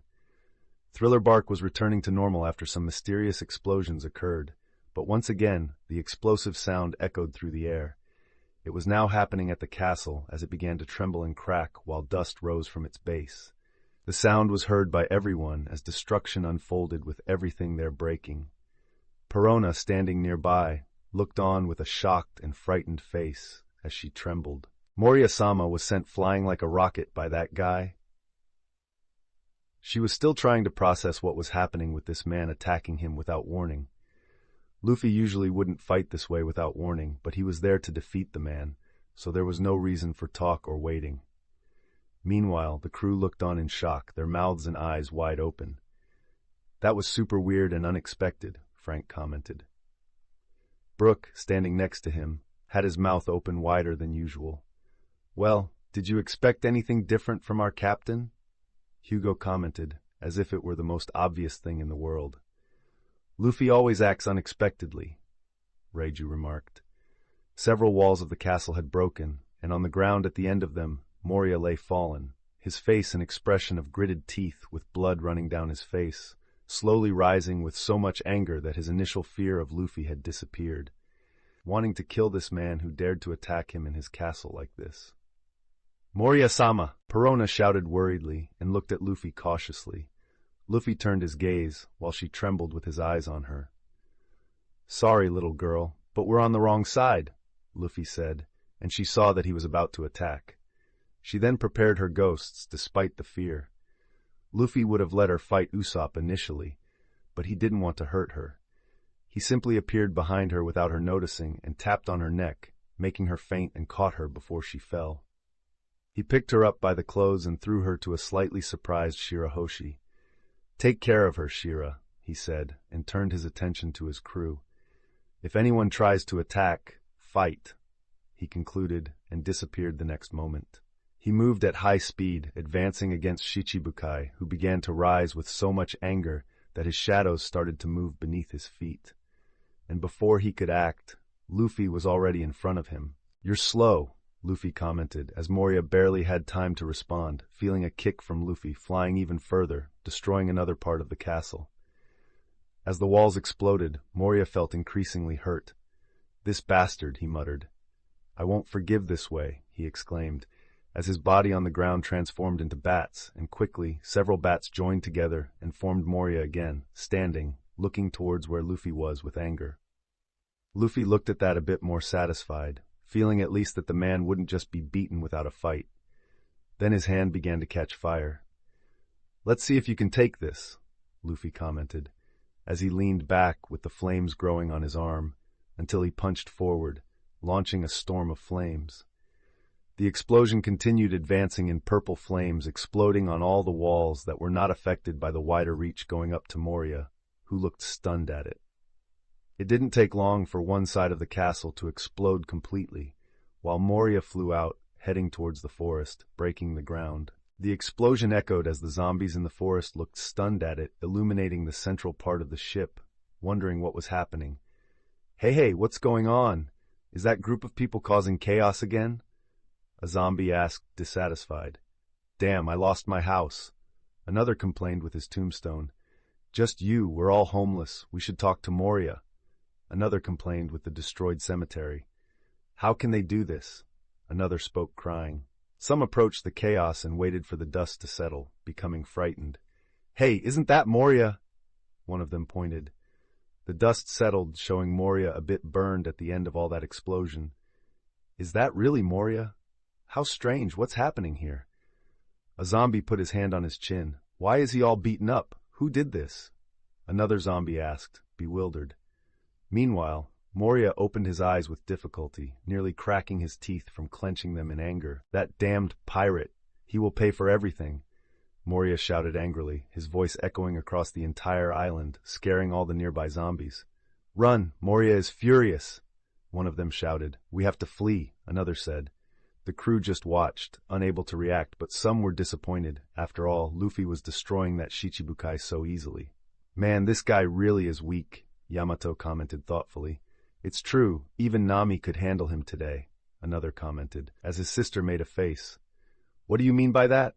she exclaimed to Nojiko, her sister speaking for her being one of the weakest in the group. Robin laughed. "Seems like this one is even below Crocodile." As she spoke, Vivi looked at her and said, "It's true." "Well, not to interrupt, but it looks like we have company," Zoro commented, beyond Shirahoshi, who was holding Perona.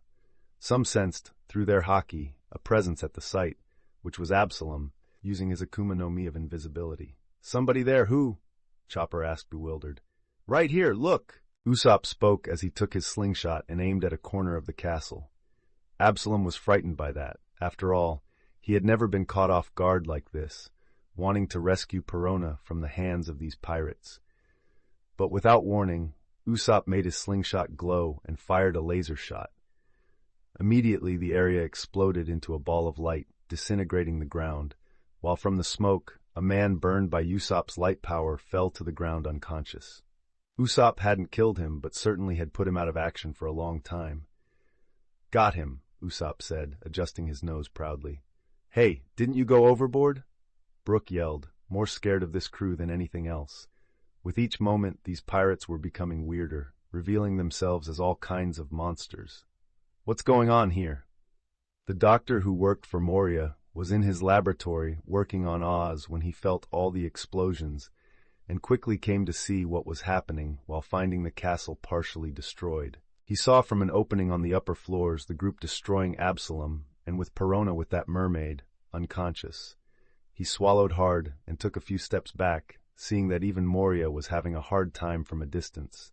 "I have to get out of here," he said, looking at his secretary, who was a zombie, who was helping him. "Let's go," he said. "Look what we have here." They heard a voice and quickly saw a large man behind them, crossing his arms. It was Hugo, who also sensed a bit of their presence, despite not being an expert in observation. Haki certainly felt the presence of those curious eyes, like others. And before the doctor could react, Hugo slapped him on the head, making him faint. The woman looked at this and tried to charge at Hugo, but he, seeing that she was just a zombie, didn't hold back and simply punched her, making her explode from the wall, flying to the ground, creating another explosion as the dust rose. After that, in the middle of the smoke, Hugo came out dragging the doctor. "Caught another rat here," he said. "What's with these people?" Brook was really scared at that moment. He simply watched this crew destroy every member of the crew that had taken his shadow. Meanwhile, with Moria rising from the ground, he soon heard the ground slam in front of him. Luffy appeared as his cape flew, keeping a small smile. "Straw Hat!"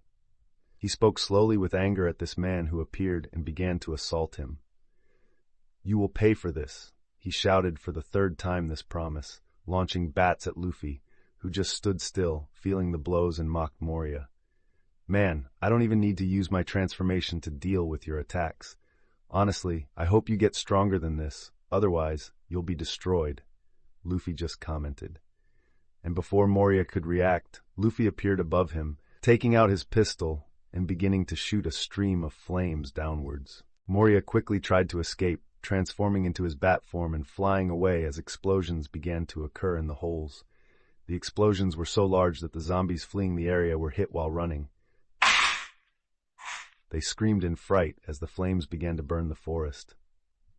"Something is happening on the island," a man who had lost his shadow and was living in a hidden part of the forest murmured. More and more people came out of their hiding spots as they heard the explosions, with the sky lighting up with Luffy's flames. "Somebody is fighting Gecko Moria," a sailor exclaimed. As they gathered wondering what was happening, suddenly Moria's voice resonated across the island. "Listen, my zombies, advance against the invaders," he shouted to the entire island, commanding his zombies. "Moria wants us to fight those monsters?" a zombie shouted in fear. "We need to get out of here," they exclaimed, but before they could react, their bodies were paralyzed, and they quickly began to obey, realizing they had no choice, and started advancing towards the crew in front of the castle and Luffy. But Luffy wasn't worried about this. He knew the crew could easily handle that number and had prepared something for Uta and Brook on the way to the castle. "It looks like they're starting to get brave now," Shirahoshi commented, watching the zombies finally approaching them as they walked, groaning like true zombies at this moment. "Now they really look like zombies," Chopper commented, and then suddenly realized the fact that there was a crowd of zombies advancing on him. "Zombies! They're going to devour us! Help!" He began to scream, while Karoo, Megalo, and Greg also became frightened. Suddenly, a man exploded out of the castle, with Brook looking surprised. "It's him," he said, pointing to the zombie appearing. "Who is this?" Quina asked, feeling a strange sensation coming from that zombie. The zombie stopped closer to them and looked on, while the others still advanced. "My name is Shimotsuki Ryuma," he spoke calmly. "Shimotsuki!" This took Quina by surprise, as it was her last name. "Wait," she pointed. "Are you the real Shimotsuki Ryuma?" She looked, seeing that it was a corpse right there, connecting the dots being her own ancestor, at least his body. "He's got my shadow," Brook said. "That's right, yo-ho-ho-ho-ho," Shimura commented, laughing in the same manner as Brook. "Leave him to me." Zoro wanted to fight that zombie, but was soon stopped. "No, he's mine. He's my ancestor. Let me fight him," Quina requested, grabbing her sword and heading towards the zombie. While Quina drew her sword to fight her newfound adversary, Luffy was advancing on Moria himself, who couldn't react much given the power difference between them, and he couldn't even prepare and gather all his shadows to fight against this opponent who was catching up to him. He just had to find a chance to keep him busy for a while until he could gather enough strength. Meanwhile, outside of Thriller Bark, in the Florian Triangle sky, a figure swiftly passed with a paw-shaped ball and a man holding a Bible inside it, advancing towards Moria's territory. Chapter 257, Thriller Bark 04, Third-Person POV, Thriller Bark, first half of Grand Line. Moria was in a tough spot.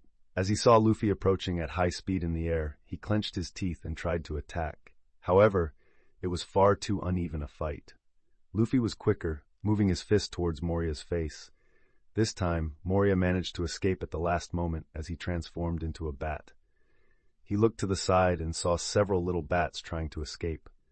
Luffy saw him trying to escape and would not let it go. He quickly aimed his gun and began to fire. Bang! Bang! Bang! His shots exploded in the air, creating fireballs and burning the bats. As Moria felt the heat and pain of being burned, he growled, "Damn, what can I do?" He only had one chance to fight Luffy. However, the pirate didn't even give him time to gather strength with his shadows. As the sky burst and lit up with Luffy's flames amidst all the fog in the castle, Ryuma, currently with Brook's shadow, looked seriously at Quina. "Who are you?" he asked the woman challenging him, sensing that this woman was no ordinary person. "Shimotsuki Quina," Quina replied calmly. Leaving the zombie a bit surprised, he asked curiously, "Are you from my family then?" "Yes, it's true. You are my ancestor. Very famous, since the famous Shimotsuki name comes from you even after so many centuries," she said as she readied her sword. He felt her desire to fight and was satisfied. "Very well, I'll see if you truly are worthy of the Shimotsuki name," he said, and his sword, the famous Shusui, began to glow with his energy, and the next moment both of them flew towards each other, kicking the ground, and their swords collided while the crew watched the fight with interest. The impact generated a blue and a chilling energy as Quina began to unleash her power. However, Ryuma, expecting a fierce fight with his descendant, was surprised to find himself starting to lose as the girl began to press him. "Maybe with this body, you are just a shadow of your past," she murmured. Now stronger than Zoro in this part of the original after the training in Skypiea, she began to release a chilling energy, freezing everything in a straight line. Ryuma had to back off as his arm froze. Ryuma didn't even have time to react when she reappeared in front of him, kicking him hard, breaking his arm, an event similar to what happened to Don Flamingo as he flew, exploding the ground with his own body, raising the ground and dust. "Well, she won pretty quickly," Zoro commented, even sounding a bit downhearted. "I thought it would be a challenge, but in the end he was just a weak shell." Apart from Quina's fight, Alvida spoke up at that moment. "What are we going to do with these zombies?" she asked. Uta sighed, listening and gaining a bit of courage. Leave it to me. Luffy asked me to handle something. I don't know why he wants this, but okay, let's try.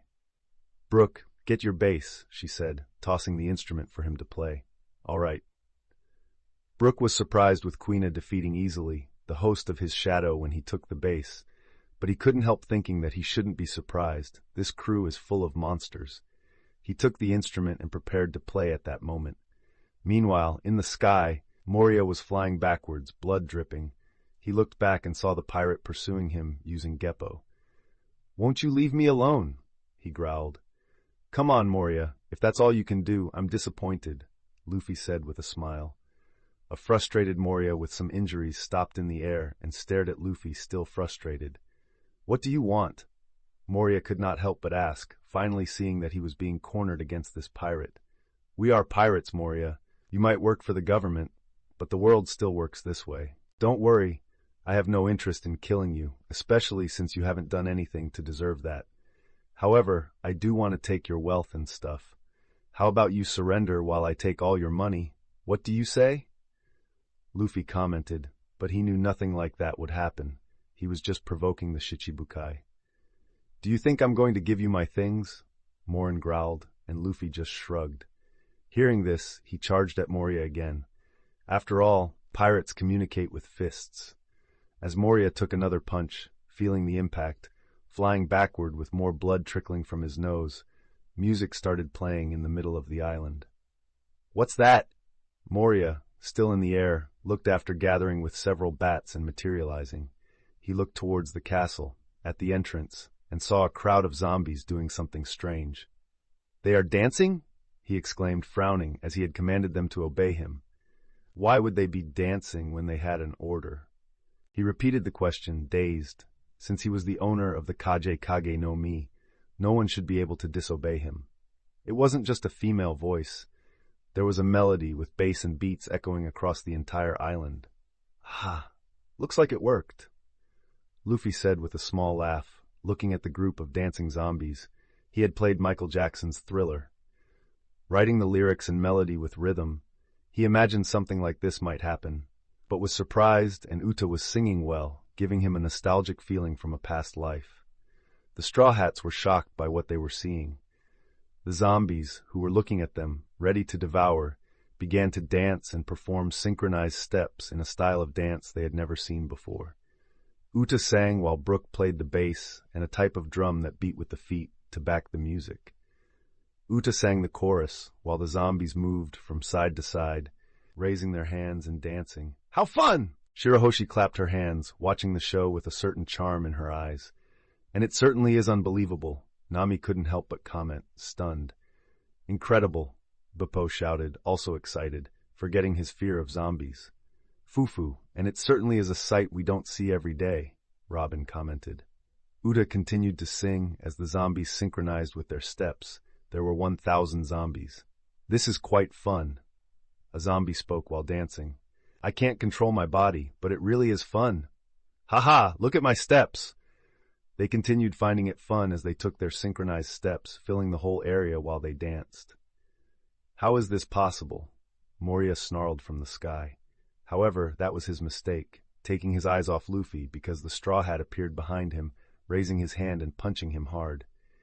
You should pay attention to our fight, Luffy said before Moria flew like a rocket against gravity as the ground exploded and Luffy landed in the middle of the dust. What's going on here? Someone approached the fight, not being a zombie. Moria went flying. A person in the middle of the forest shouted. Amazing. It seems someone has come to face the Shichibukai and is winning, Lola said among the crowd of spectators. Luffy let the dust settle while Moria lay on the ground, unconscious. Well, that was pretty fast, he couldn't help but comment. However, he sensed something coming, and behind him there was an explosion at that moment, with something falling from the sky hitting the ground hard, while the trees beside it fell, with the ground cracking. He didn't take his eyes off Moria, who lay on the ground unconscious, as he just laughed with a smile. You finally arrived, and I thought I would find you here earlier, but it seems I was mistaken, Kuma. Luffy turned as the shadow emerged from all the dust, and Bartholomew Kuma stepped out of it with his Bible clutched between his belly and arm. Kuma emerged from the smoke and looked at Luffy, as if scanning him, and finally spoke after a few seconds. "Monkey D. Luffy," he said, his voice sounding robotic. Luffy didn't mind that, noticing the voice devoid of any emotion. "It's good to finally meet you," Luffy said with a smile. After all, this guy had a significant backstory, probably the saddest in the entire original work, to the point of becoming a cyborg to save Bonnie, a pirate he hoped to eventually meet in the Sabaody archipelago. Kuma decided to speak again. "I need you to leave Moria alone," he said in his usual tone. "I can leave him, but," Luffy said as his fists began to turn into flames, "I've fought with all the Shichibukais, except you. You know what that means?" Luffy asked as his flames began to intensify. Kuma remained silent. "It means that I need to fight you right now. I promise it'll be a light fight. But I don't want you to hold back against me," Luffy said as his body was covered in flames and he began his Phase 2 transformation directly. Since this man was certainly stronger than Moria, and Luffy wanted to have some more fun before leaving Thriller Bark, especially since this place had become so easy and disappointing with Moria's weakness, that Luffy would have to fight someone else. Kuma watched calmly, his expression unchanged as he began to step heavily on the ground and raising his palm with the design of a bear's paw, preparing to attack Luffy. "This is good. Let's start," Luffy announced with a smile amid his complete transformation. Chapter 258, Thriller Bark Zo 5. Third-person POV Thriller Bark first half of Grand Line. Luffy remained there, watching Kuma maintain the same position while his flames burned, warming the environment around them. Seeing his opponent stationary, he decided to act. With a quick movement, he blasted the ground, flying towards the Shichibukai, quickly catching up with him using his Phase 2 speed. He tensed his muscles as he clenched his fist, arriving in front of Kuma, and unleashed his punch with great effort against the cyborg.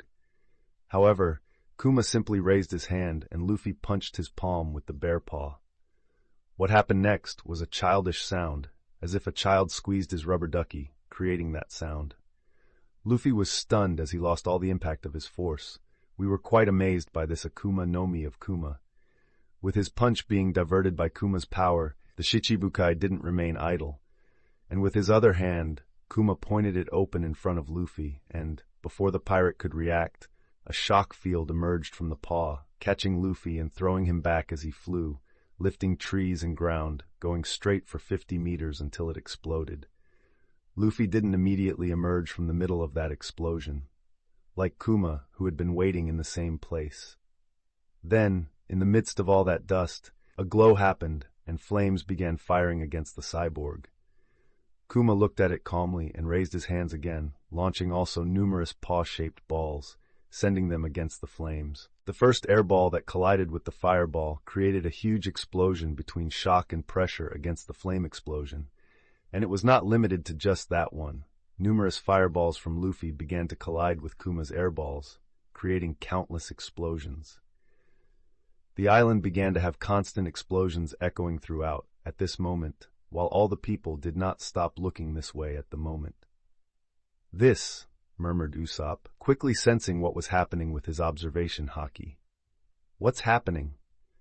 Nami asked, looking at all those explosions, knowing Luffy was there fighting with his purple flames. "Luffy is fighting someone else, and someone much stronger than Moria," Usopp commented with a calm face. And while the explosions continued elsewhere, Moria finally woke up after being stunned, breathing heavily. Removing his stones, he started to leave the place, looking at the battle happening. "I will take revenge," he spoke frustrated. Meanwhile, the flames and balls finally stopped exploding.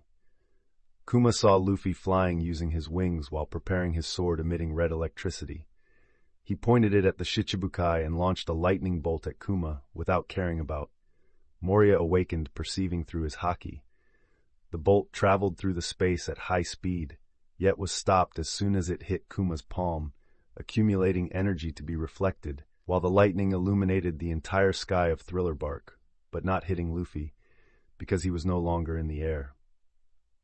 Luffy took advantage of this time as he disappeared from in front of the attack and landed beside Kuma, blasting the ground. And before Kuma could react, Luffy fired a powerful punch into an opening. A cyborg flying devastated through the island, while exploding the ground with his own body. The impact was so strong that it dragged through half of the place, while there were some people hiding in the forest, who were approaching, curious to see what was happening, quickly saw the ground rising in front of them, unable to react, being hit as they flew out, screaming frightened. And Kuma finally came out of the end of the explosion showing no emotions, while he looked a bit hurt. Luffy quickly started heading his way while flapping his wings. Kuma, seeing that, opened his mouth and the laser began to accumulate energy, firing directly at the pirate who easily dodged and approached with his sword again. And along with the first attack, Kuma fired shock paw pads, exploding in the area. Luffy began zigzagging in the midst of the destruction, dodging both flying stones from the ground or the explosions themselves. A cloud of dust rose from the area, and Luffy appeared above Kuma, swiftly spinning his body with the sword to deliver a strong slash to the Shichibukai. But Kuma covered his hand and placed it forward to block the attack again. The sword seemed to hit something soft while surrounded by electricity, but it had no effect against Kuma's power. However, Luffy just smiled and vanished from the spot, leaving only his sword generating red lightning in Kuma's palm. Meanwhile, Kuma realized that Luffy was already below him, preparing a hook. He couldn't react as he was hit in his belly, exploding upwards. Luffy didn't even breathe as he quickly grabbed his sword from the air left by the Shichibukai and appeared above an out-of-control Kuma. He even tried to react, but the pirate was faster, punching him in the back, sending him plummeting to the ground while colliding with the earth, creating a hole and cracks like a spider's web. The forest began to collapse with his increased strength. The entire island shook with this impact. Luffy saw all that destruction while landing in a hole over 20 meters deep. "Can you still hold on to that Bible after all this?" Luffy spoke, amazed, seeing that Kuma was still protecting it. "I really want to know what's written in there." He couldn't help commenting in a calm tone. Kuma lay there, still conscious but immobile. Luffy knew he could move, which made him curious as to why the man stayed planted like a nail in the earth. Luffy also didn't attack him anymore, simply cancelled his transformation, returning to human form, and sat on the edge of the hole. "You know, Kuma, it's hard to talk about this," Luffy began, scratching his head, as if he hadn't just been fighting this cyborg. "I know the truth about Bonnie," he said. The cyborg, though showing no expression on his face, moved it to clearly look at Luffy, showing he was surprised even on his half-machine face. "Not just that, I know your story," he said, not caring how irrational this sounded. "What do you know?" Kuma spoke this time, maintaining a neutral and slightly robotic voice. "About you being a slave, your race, about Bonnie's mother, about your deal with the 5 elders, about Nika," he said. "How?" Kuma spoke again. "I have my ways." Luffy commented, wanting to change the subject, and went on to speak. "You know," he started to laugh. "A long time ago, my sister and I were playing in the forest. However, there was a moment when I saw a man watching us. I wondered who he was.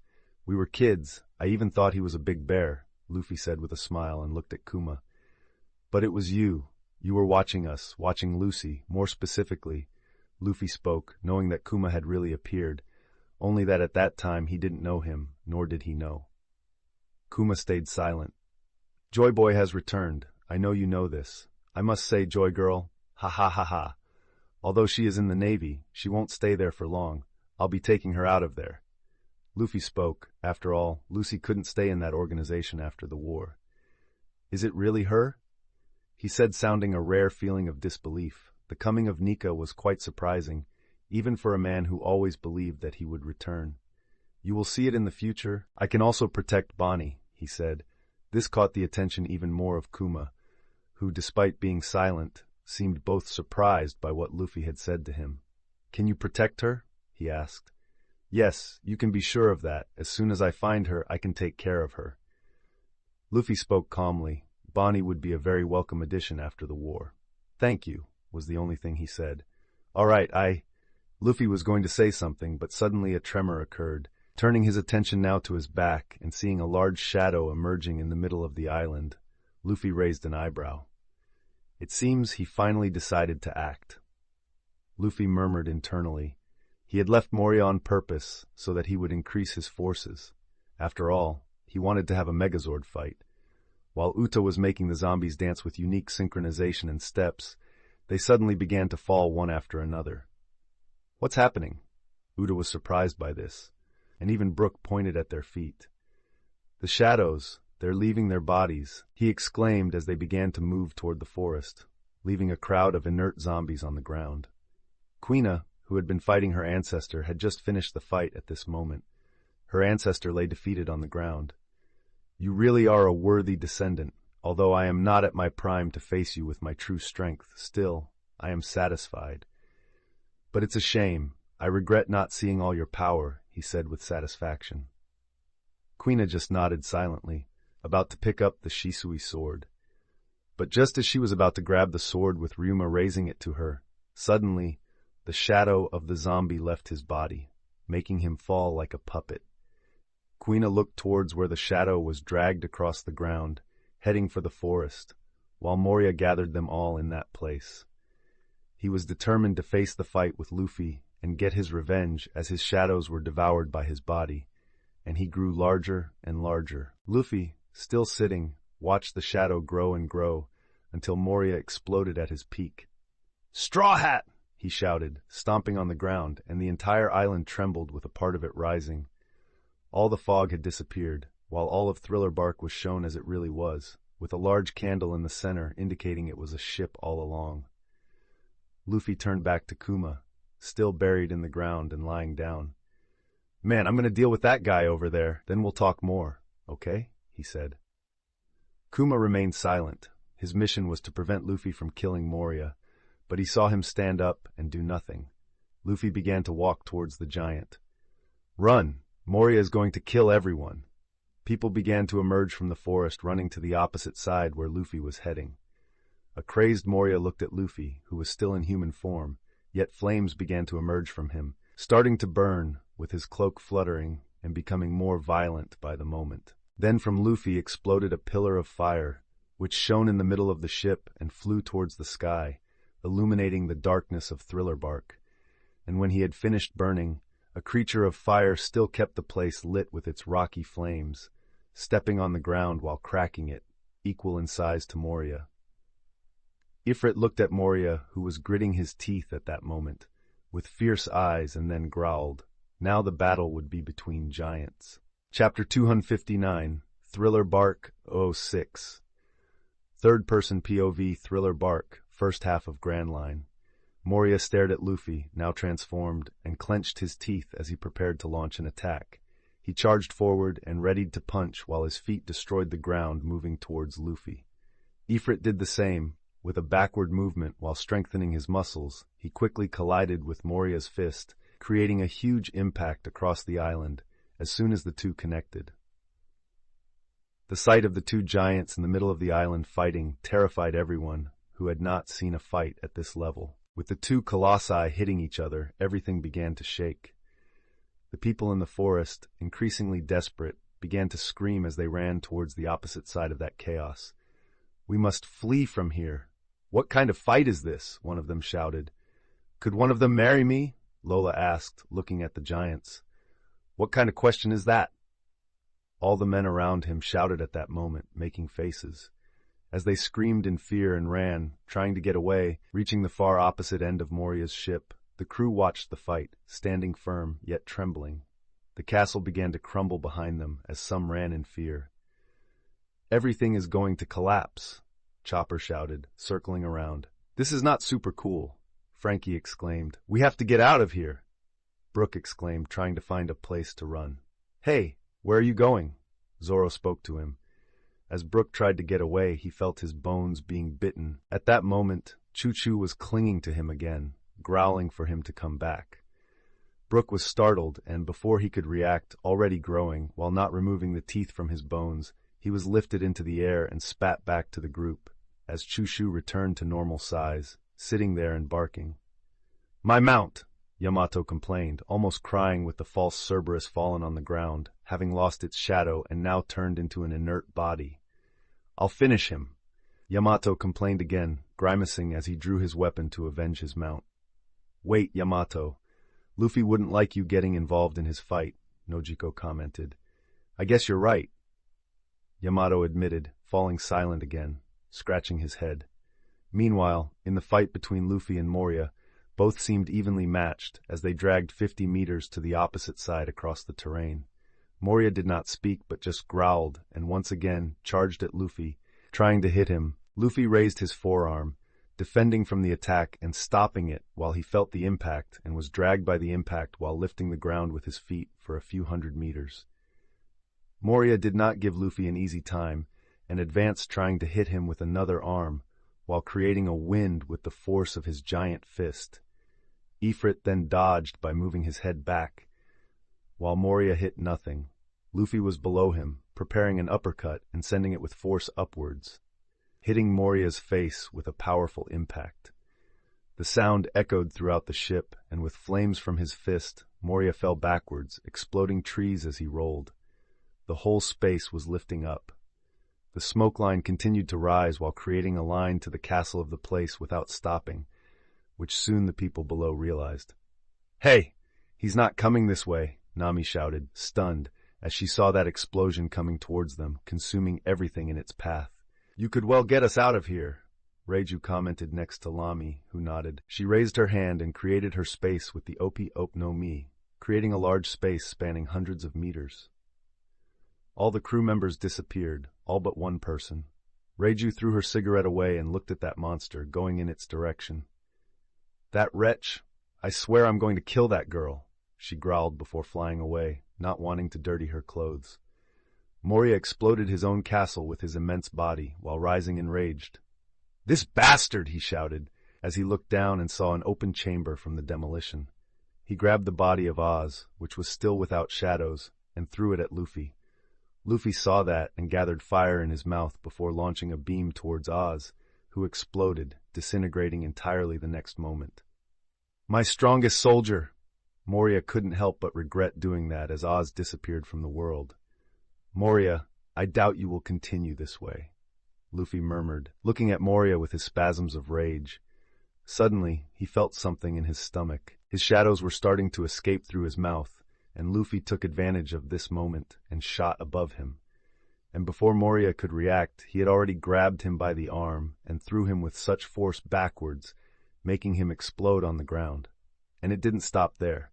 As Moria tried to stand up, Luffy's fist hit right in the stomach, blowing a bunch of shadows out of his mouth. No, it can't be.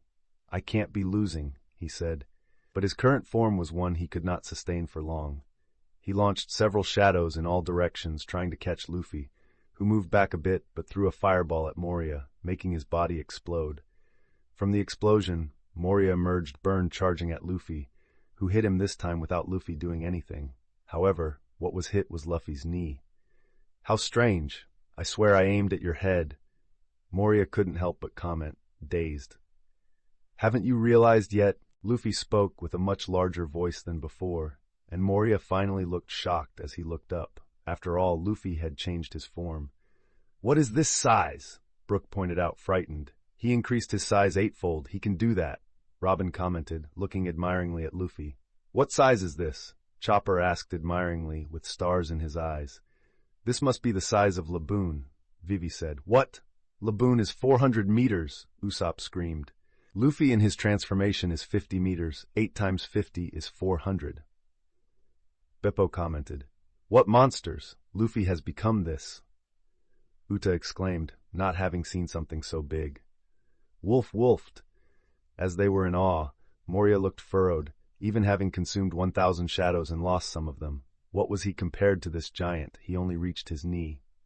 Sorry, Moria, but this is going to hurt for you, Luffy said before raising his fist and throwing it down at Moria below him. Moria could do nothing but look at it, thinking it would be his death. Bomb! Even in the sea outside the fog, an amethyst light shone within it. For the people inside the place, it was blinding to look at it, making everyone close their eyes as Luffy exploded. Moria, the explosion beginning to create armor throughout the ship, starting to crack it and divide it with people screaming at that, while there were other people flying, due to one side of the ship lifting with the explosion. Luffy saw no more sign of a giant Moria in the middle of a huge crater that he created, as hundreds of shadows began to flee in all directions. He began to reduce his size until he returned to his 2.1 meters and fell as if a meteor of flames, flying downward. He entered the clearness looking like a small light with his full size and landed in front of a defeated Moria, while he had blood all over his body and white eyes with his mouth open and tongue out. Luffy looked at him for a while before a sound of footsteps appeared, with a robotic tone. Luffy didn't even need to look to see Kuma approaching. "I'll take him," he spoke while Luffy just nodded. After all, he wasn't going to do anything but defeat Moria. "All right, we'll see each other soon." Luffy spoke before jumping and leaving there, exiting the large crater. Kuma looked at him and returned to Moria, picking him up and using the paw of his hand on him, disappearing with a sound of a bubble popping. As Luffy ascended into the air, he couldn't help but look around the island, making a small sound of admiration. "Amazing, the destruction I caused with the last attack.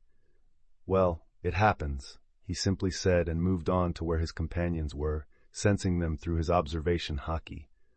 All of them stood on the edge of a 50-meter crack, dividing the two sides, as Luffy landed gently on the spot, his cape fluttering with the landing. "Luffy-sama, that was amazing!" Shirahoshi exclaimed, raising her fist as if she had been cheering for Luffy, while the others had varying looks.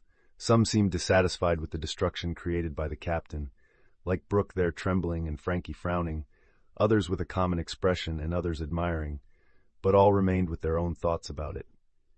"What happened to the Shichibukai?" Nojiko asked, seeing that Luffy was alone. "He fell defeated, but another Shichibukai I fought, Kuma, took him away," Luffy clarified calmly. "Luffy, you should have hit him more." Yamato complained immediately, still angry about losing his mount.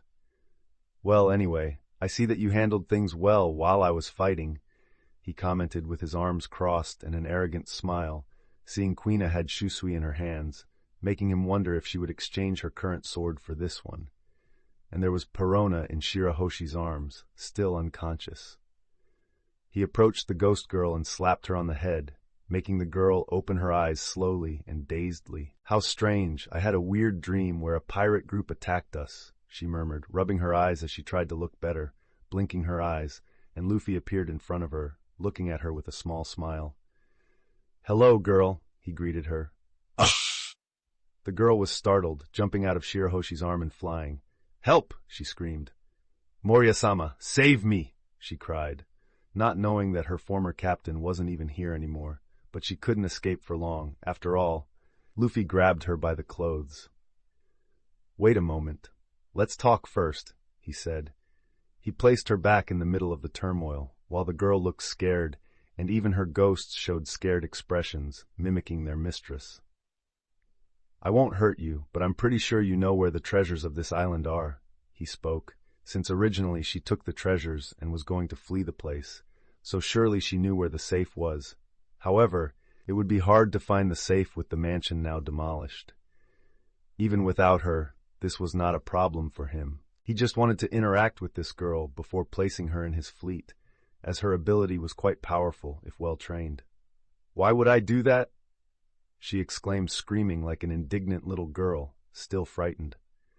"Because I've already decided," he spoke, looking at the girl, no longer waiting for her to speak of the other, while everyone already imagined what he wanted. "I want you in my fleet," he finished, while the girl looked at him shocked. "How can you say that to people?" she screamed. "I've decided." Luffy spoke arrogantly. "I refuse," she shouted, rebutting him. "I refuse your refusal," Luffy said with arrogance. Everyone listened to this discussion, shaking their heads, as when their captain or husband to many decided something, it was impossible for him not to do it. Chapter 260, Thriller Bark Zo 7, Third-Person POV, Thriller Bark, First Half of Grand Line.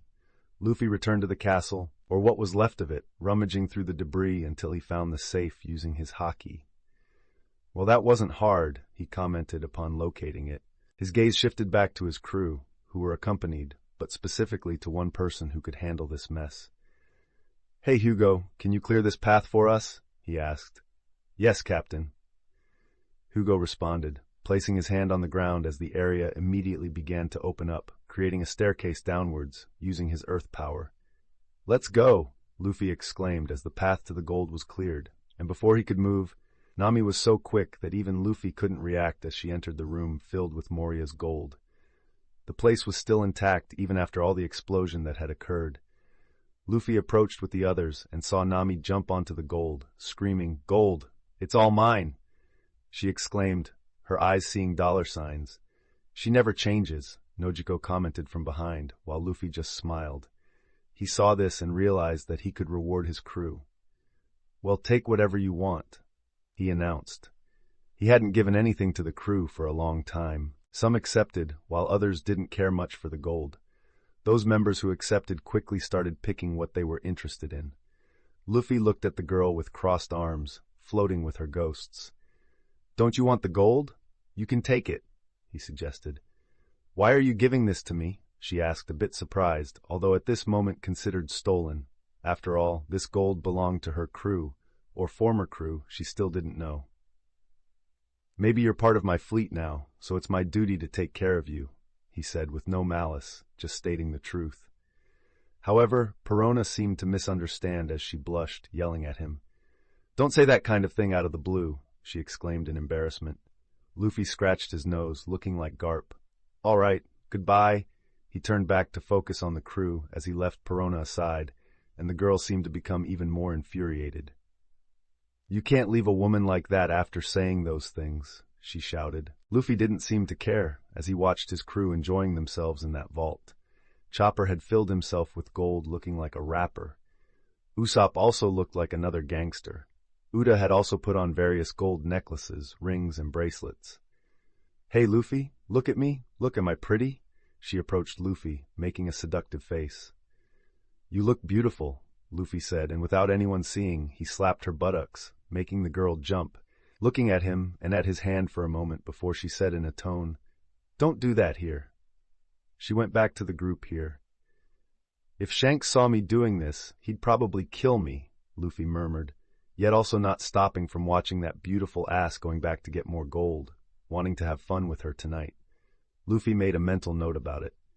Meanwhile, the crew continued grabbing the gold, with Nami being the most ambitious of the group, as always, until her sister tried to set some limit, but the girl was still unbeatable. After everyone grabbed some gold or anything else that interested them, Luffy approached and placed his hand on the ground while all the gold began to disappear, entering the system. After all, he needed more money, although it was little. After all, no more than 400 million in gold was left.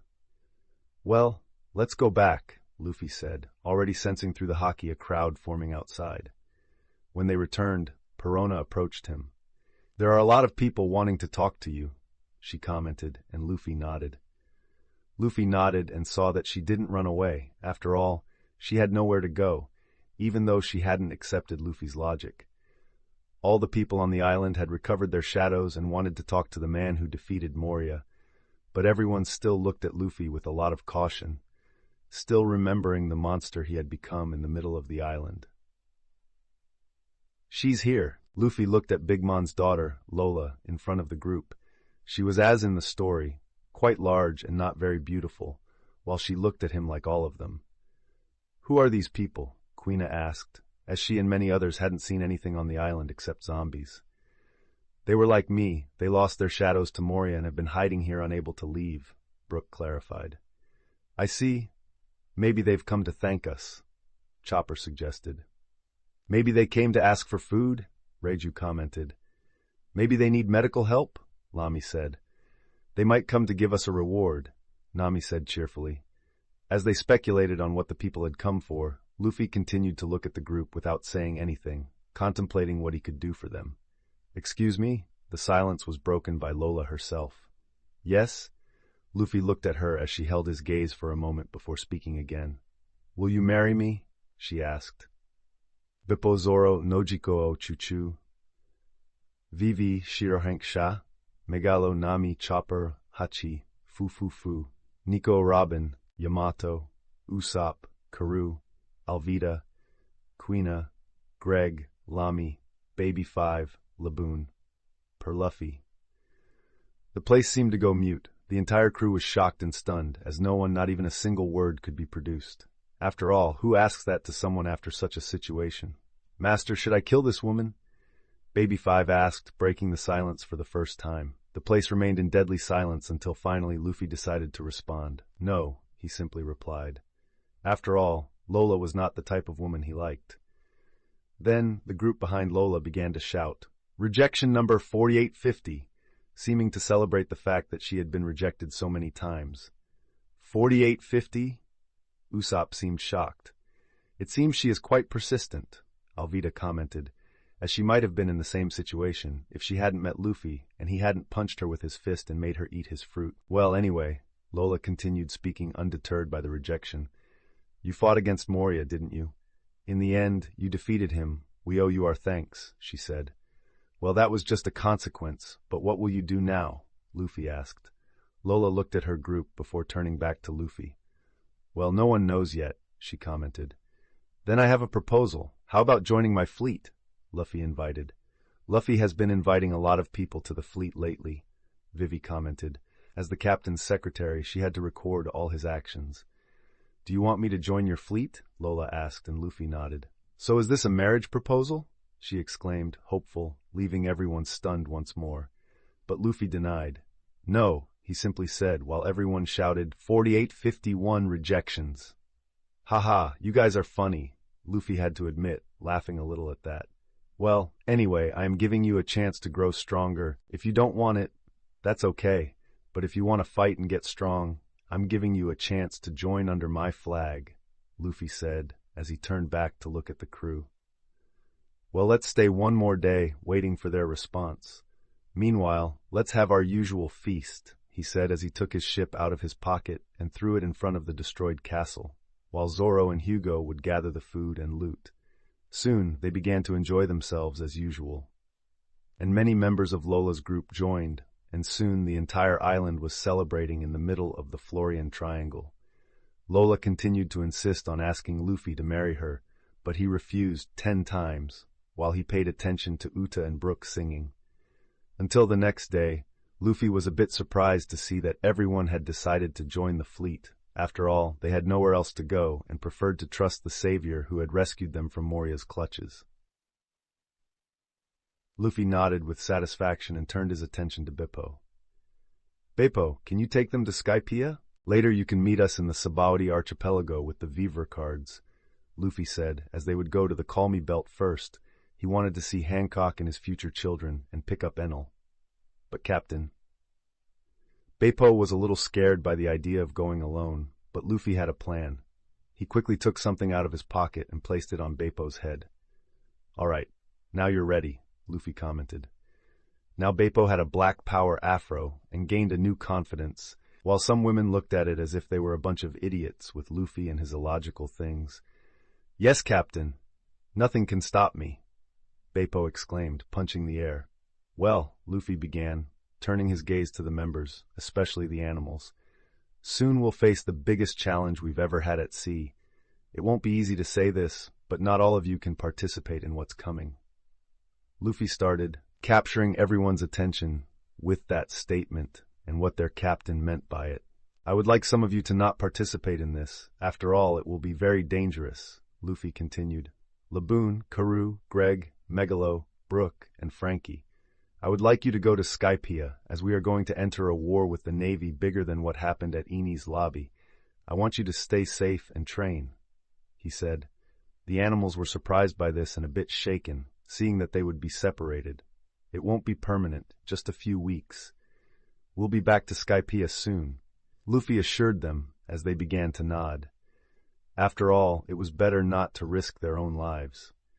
Luffy and his crew then began to prepare to leave. Meanwhile, Luffy left various papers for the crew that would be separating, like documents he bought at the store for Frankie about Vegapunk. They would begin to get stronger after the war ended, as they had joined the group only a short time ago. Suddenly, a part of Thriller Bark began to lift with the power of Beppo, and with the cracks Luffy created in his fight, the crew found itself divided. A small group would stay in a safe place with the new members of the fleet, and another part would be going to the Red Mountain. Luffy had given Sunny Go to Beppo to use later, and then took the Black Pearl and began to sail out of the Florian Triangle. That's it for this part. Also, the series What If Harry Became an Artificer will be finishing soon due to catching up with the current number of chapters. So I would like everyone's input for the next project on this channel. I am currently debating between 3 fanfics. 1. What if copy system in Naruto? 2. What if ninja in Jujutsu Kaisen? 3. What if sign-in system in Highschool DxD? Thank you for listening to What If There Was a Different Luffy. If you enjoyed the video, please like and subscribe. Please comment on which fanfic you would like to see next on this channel.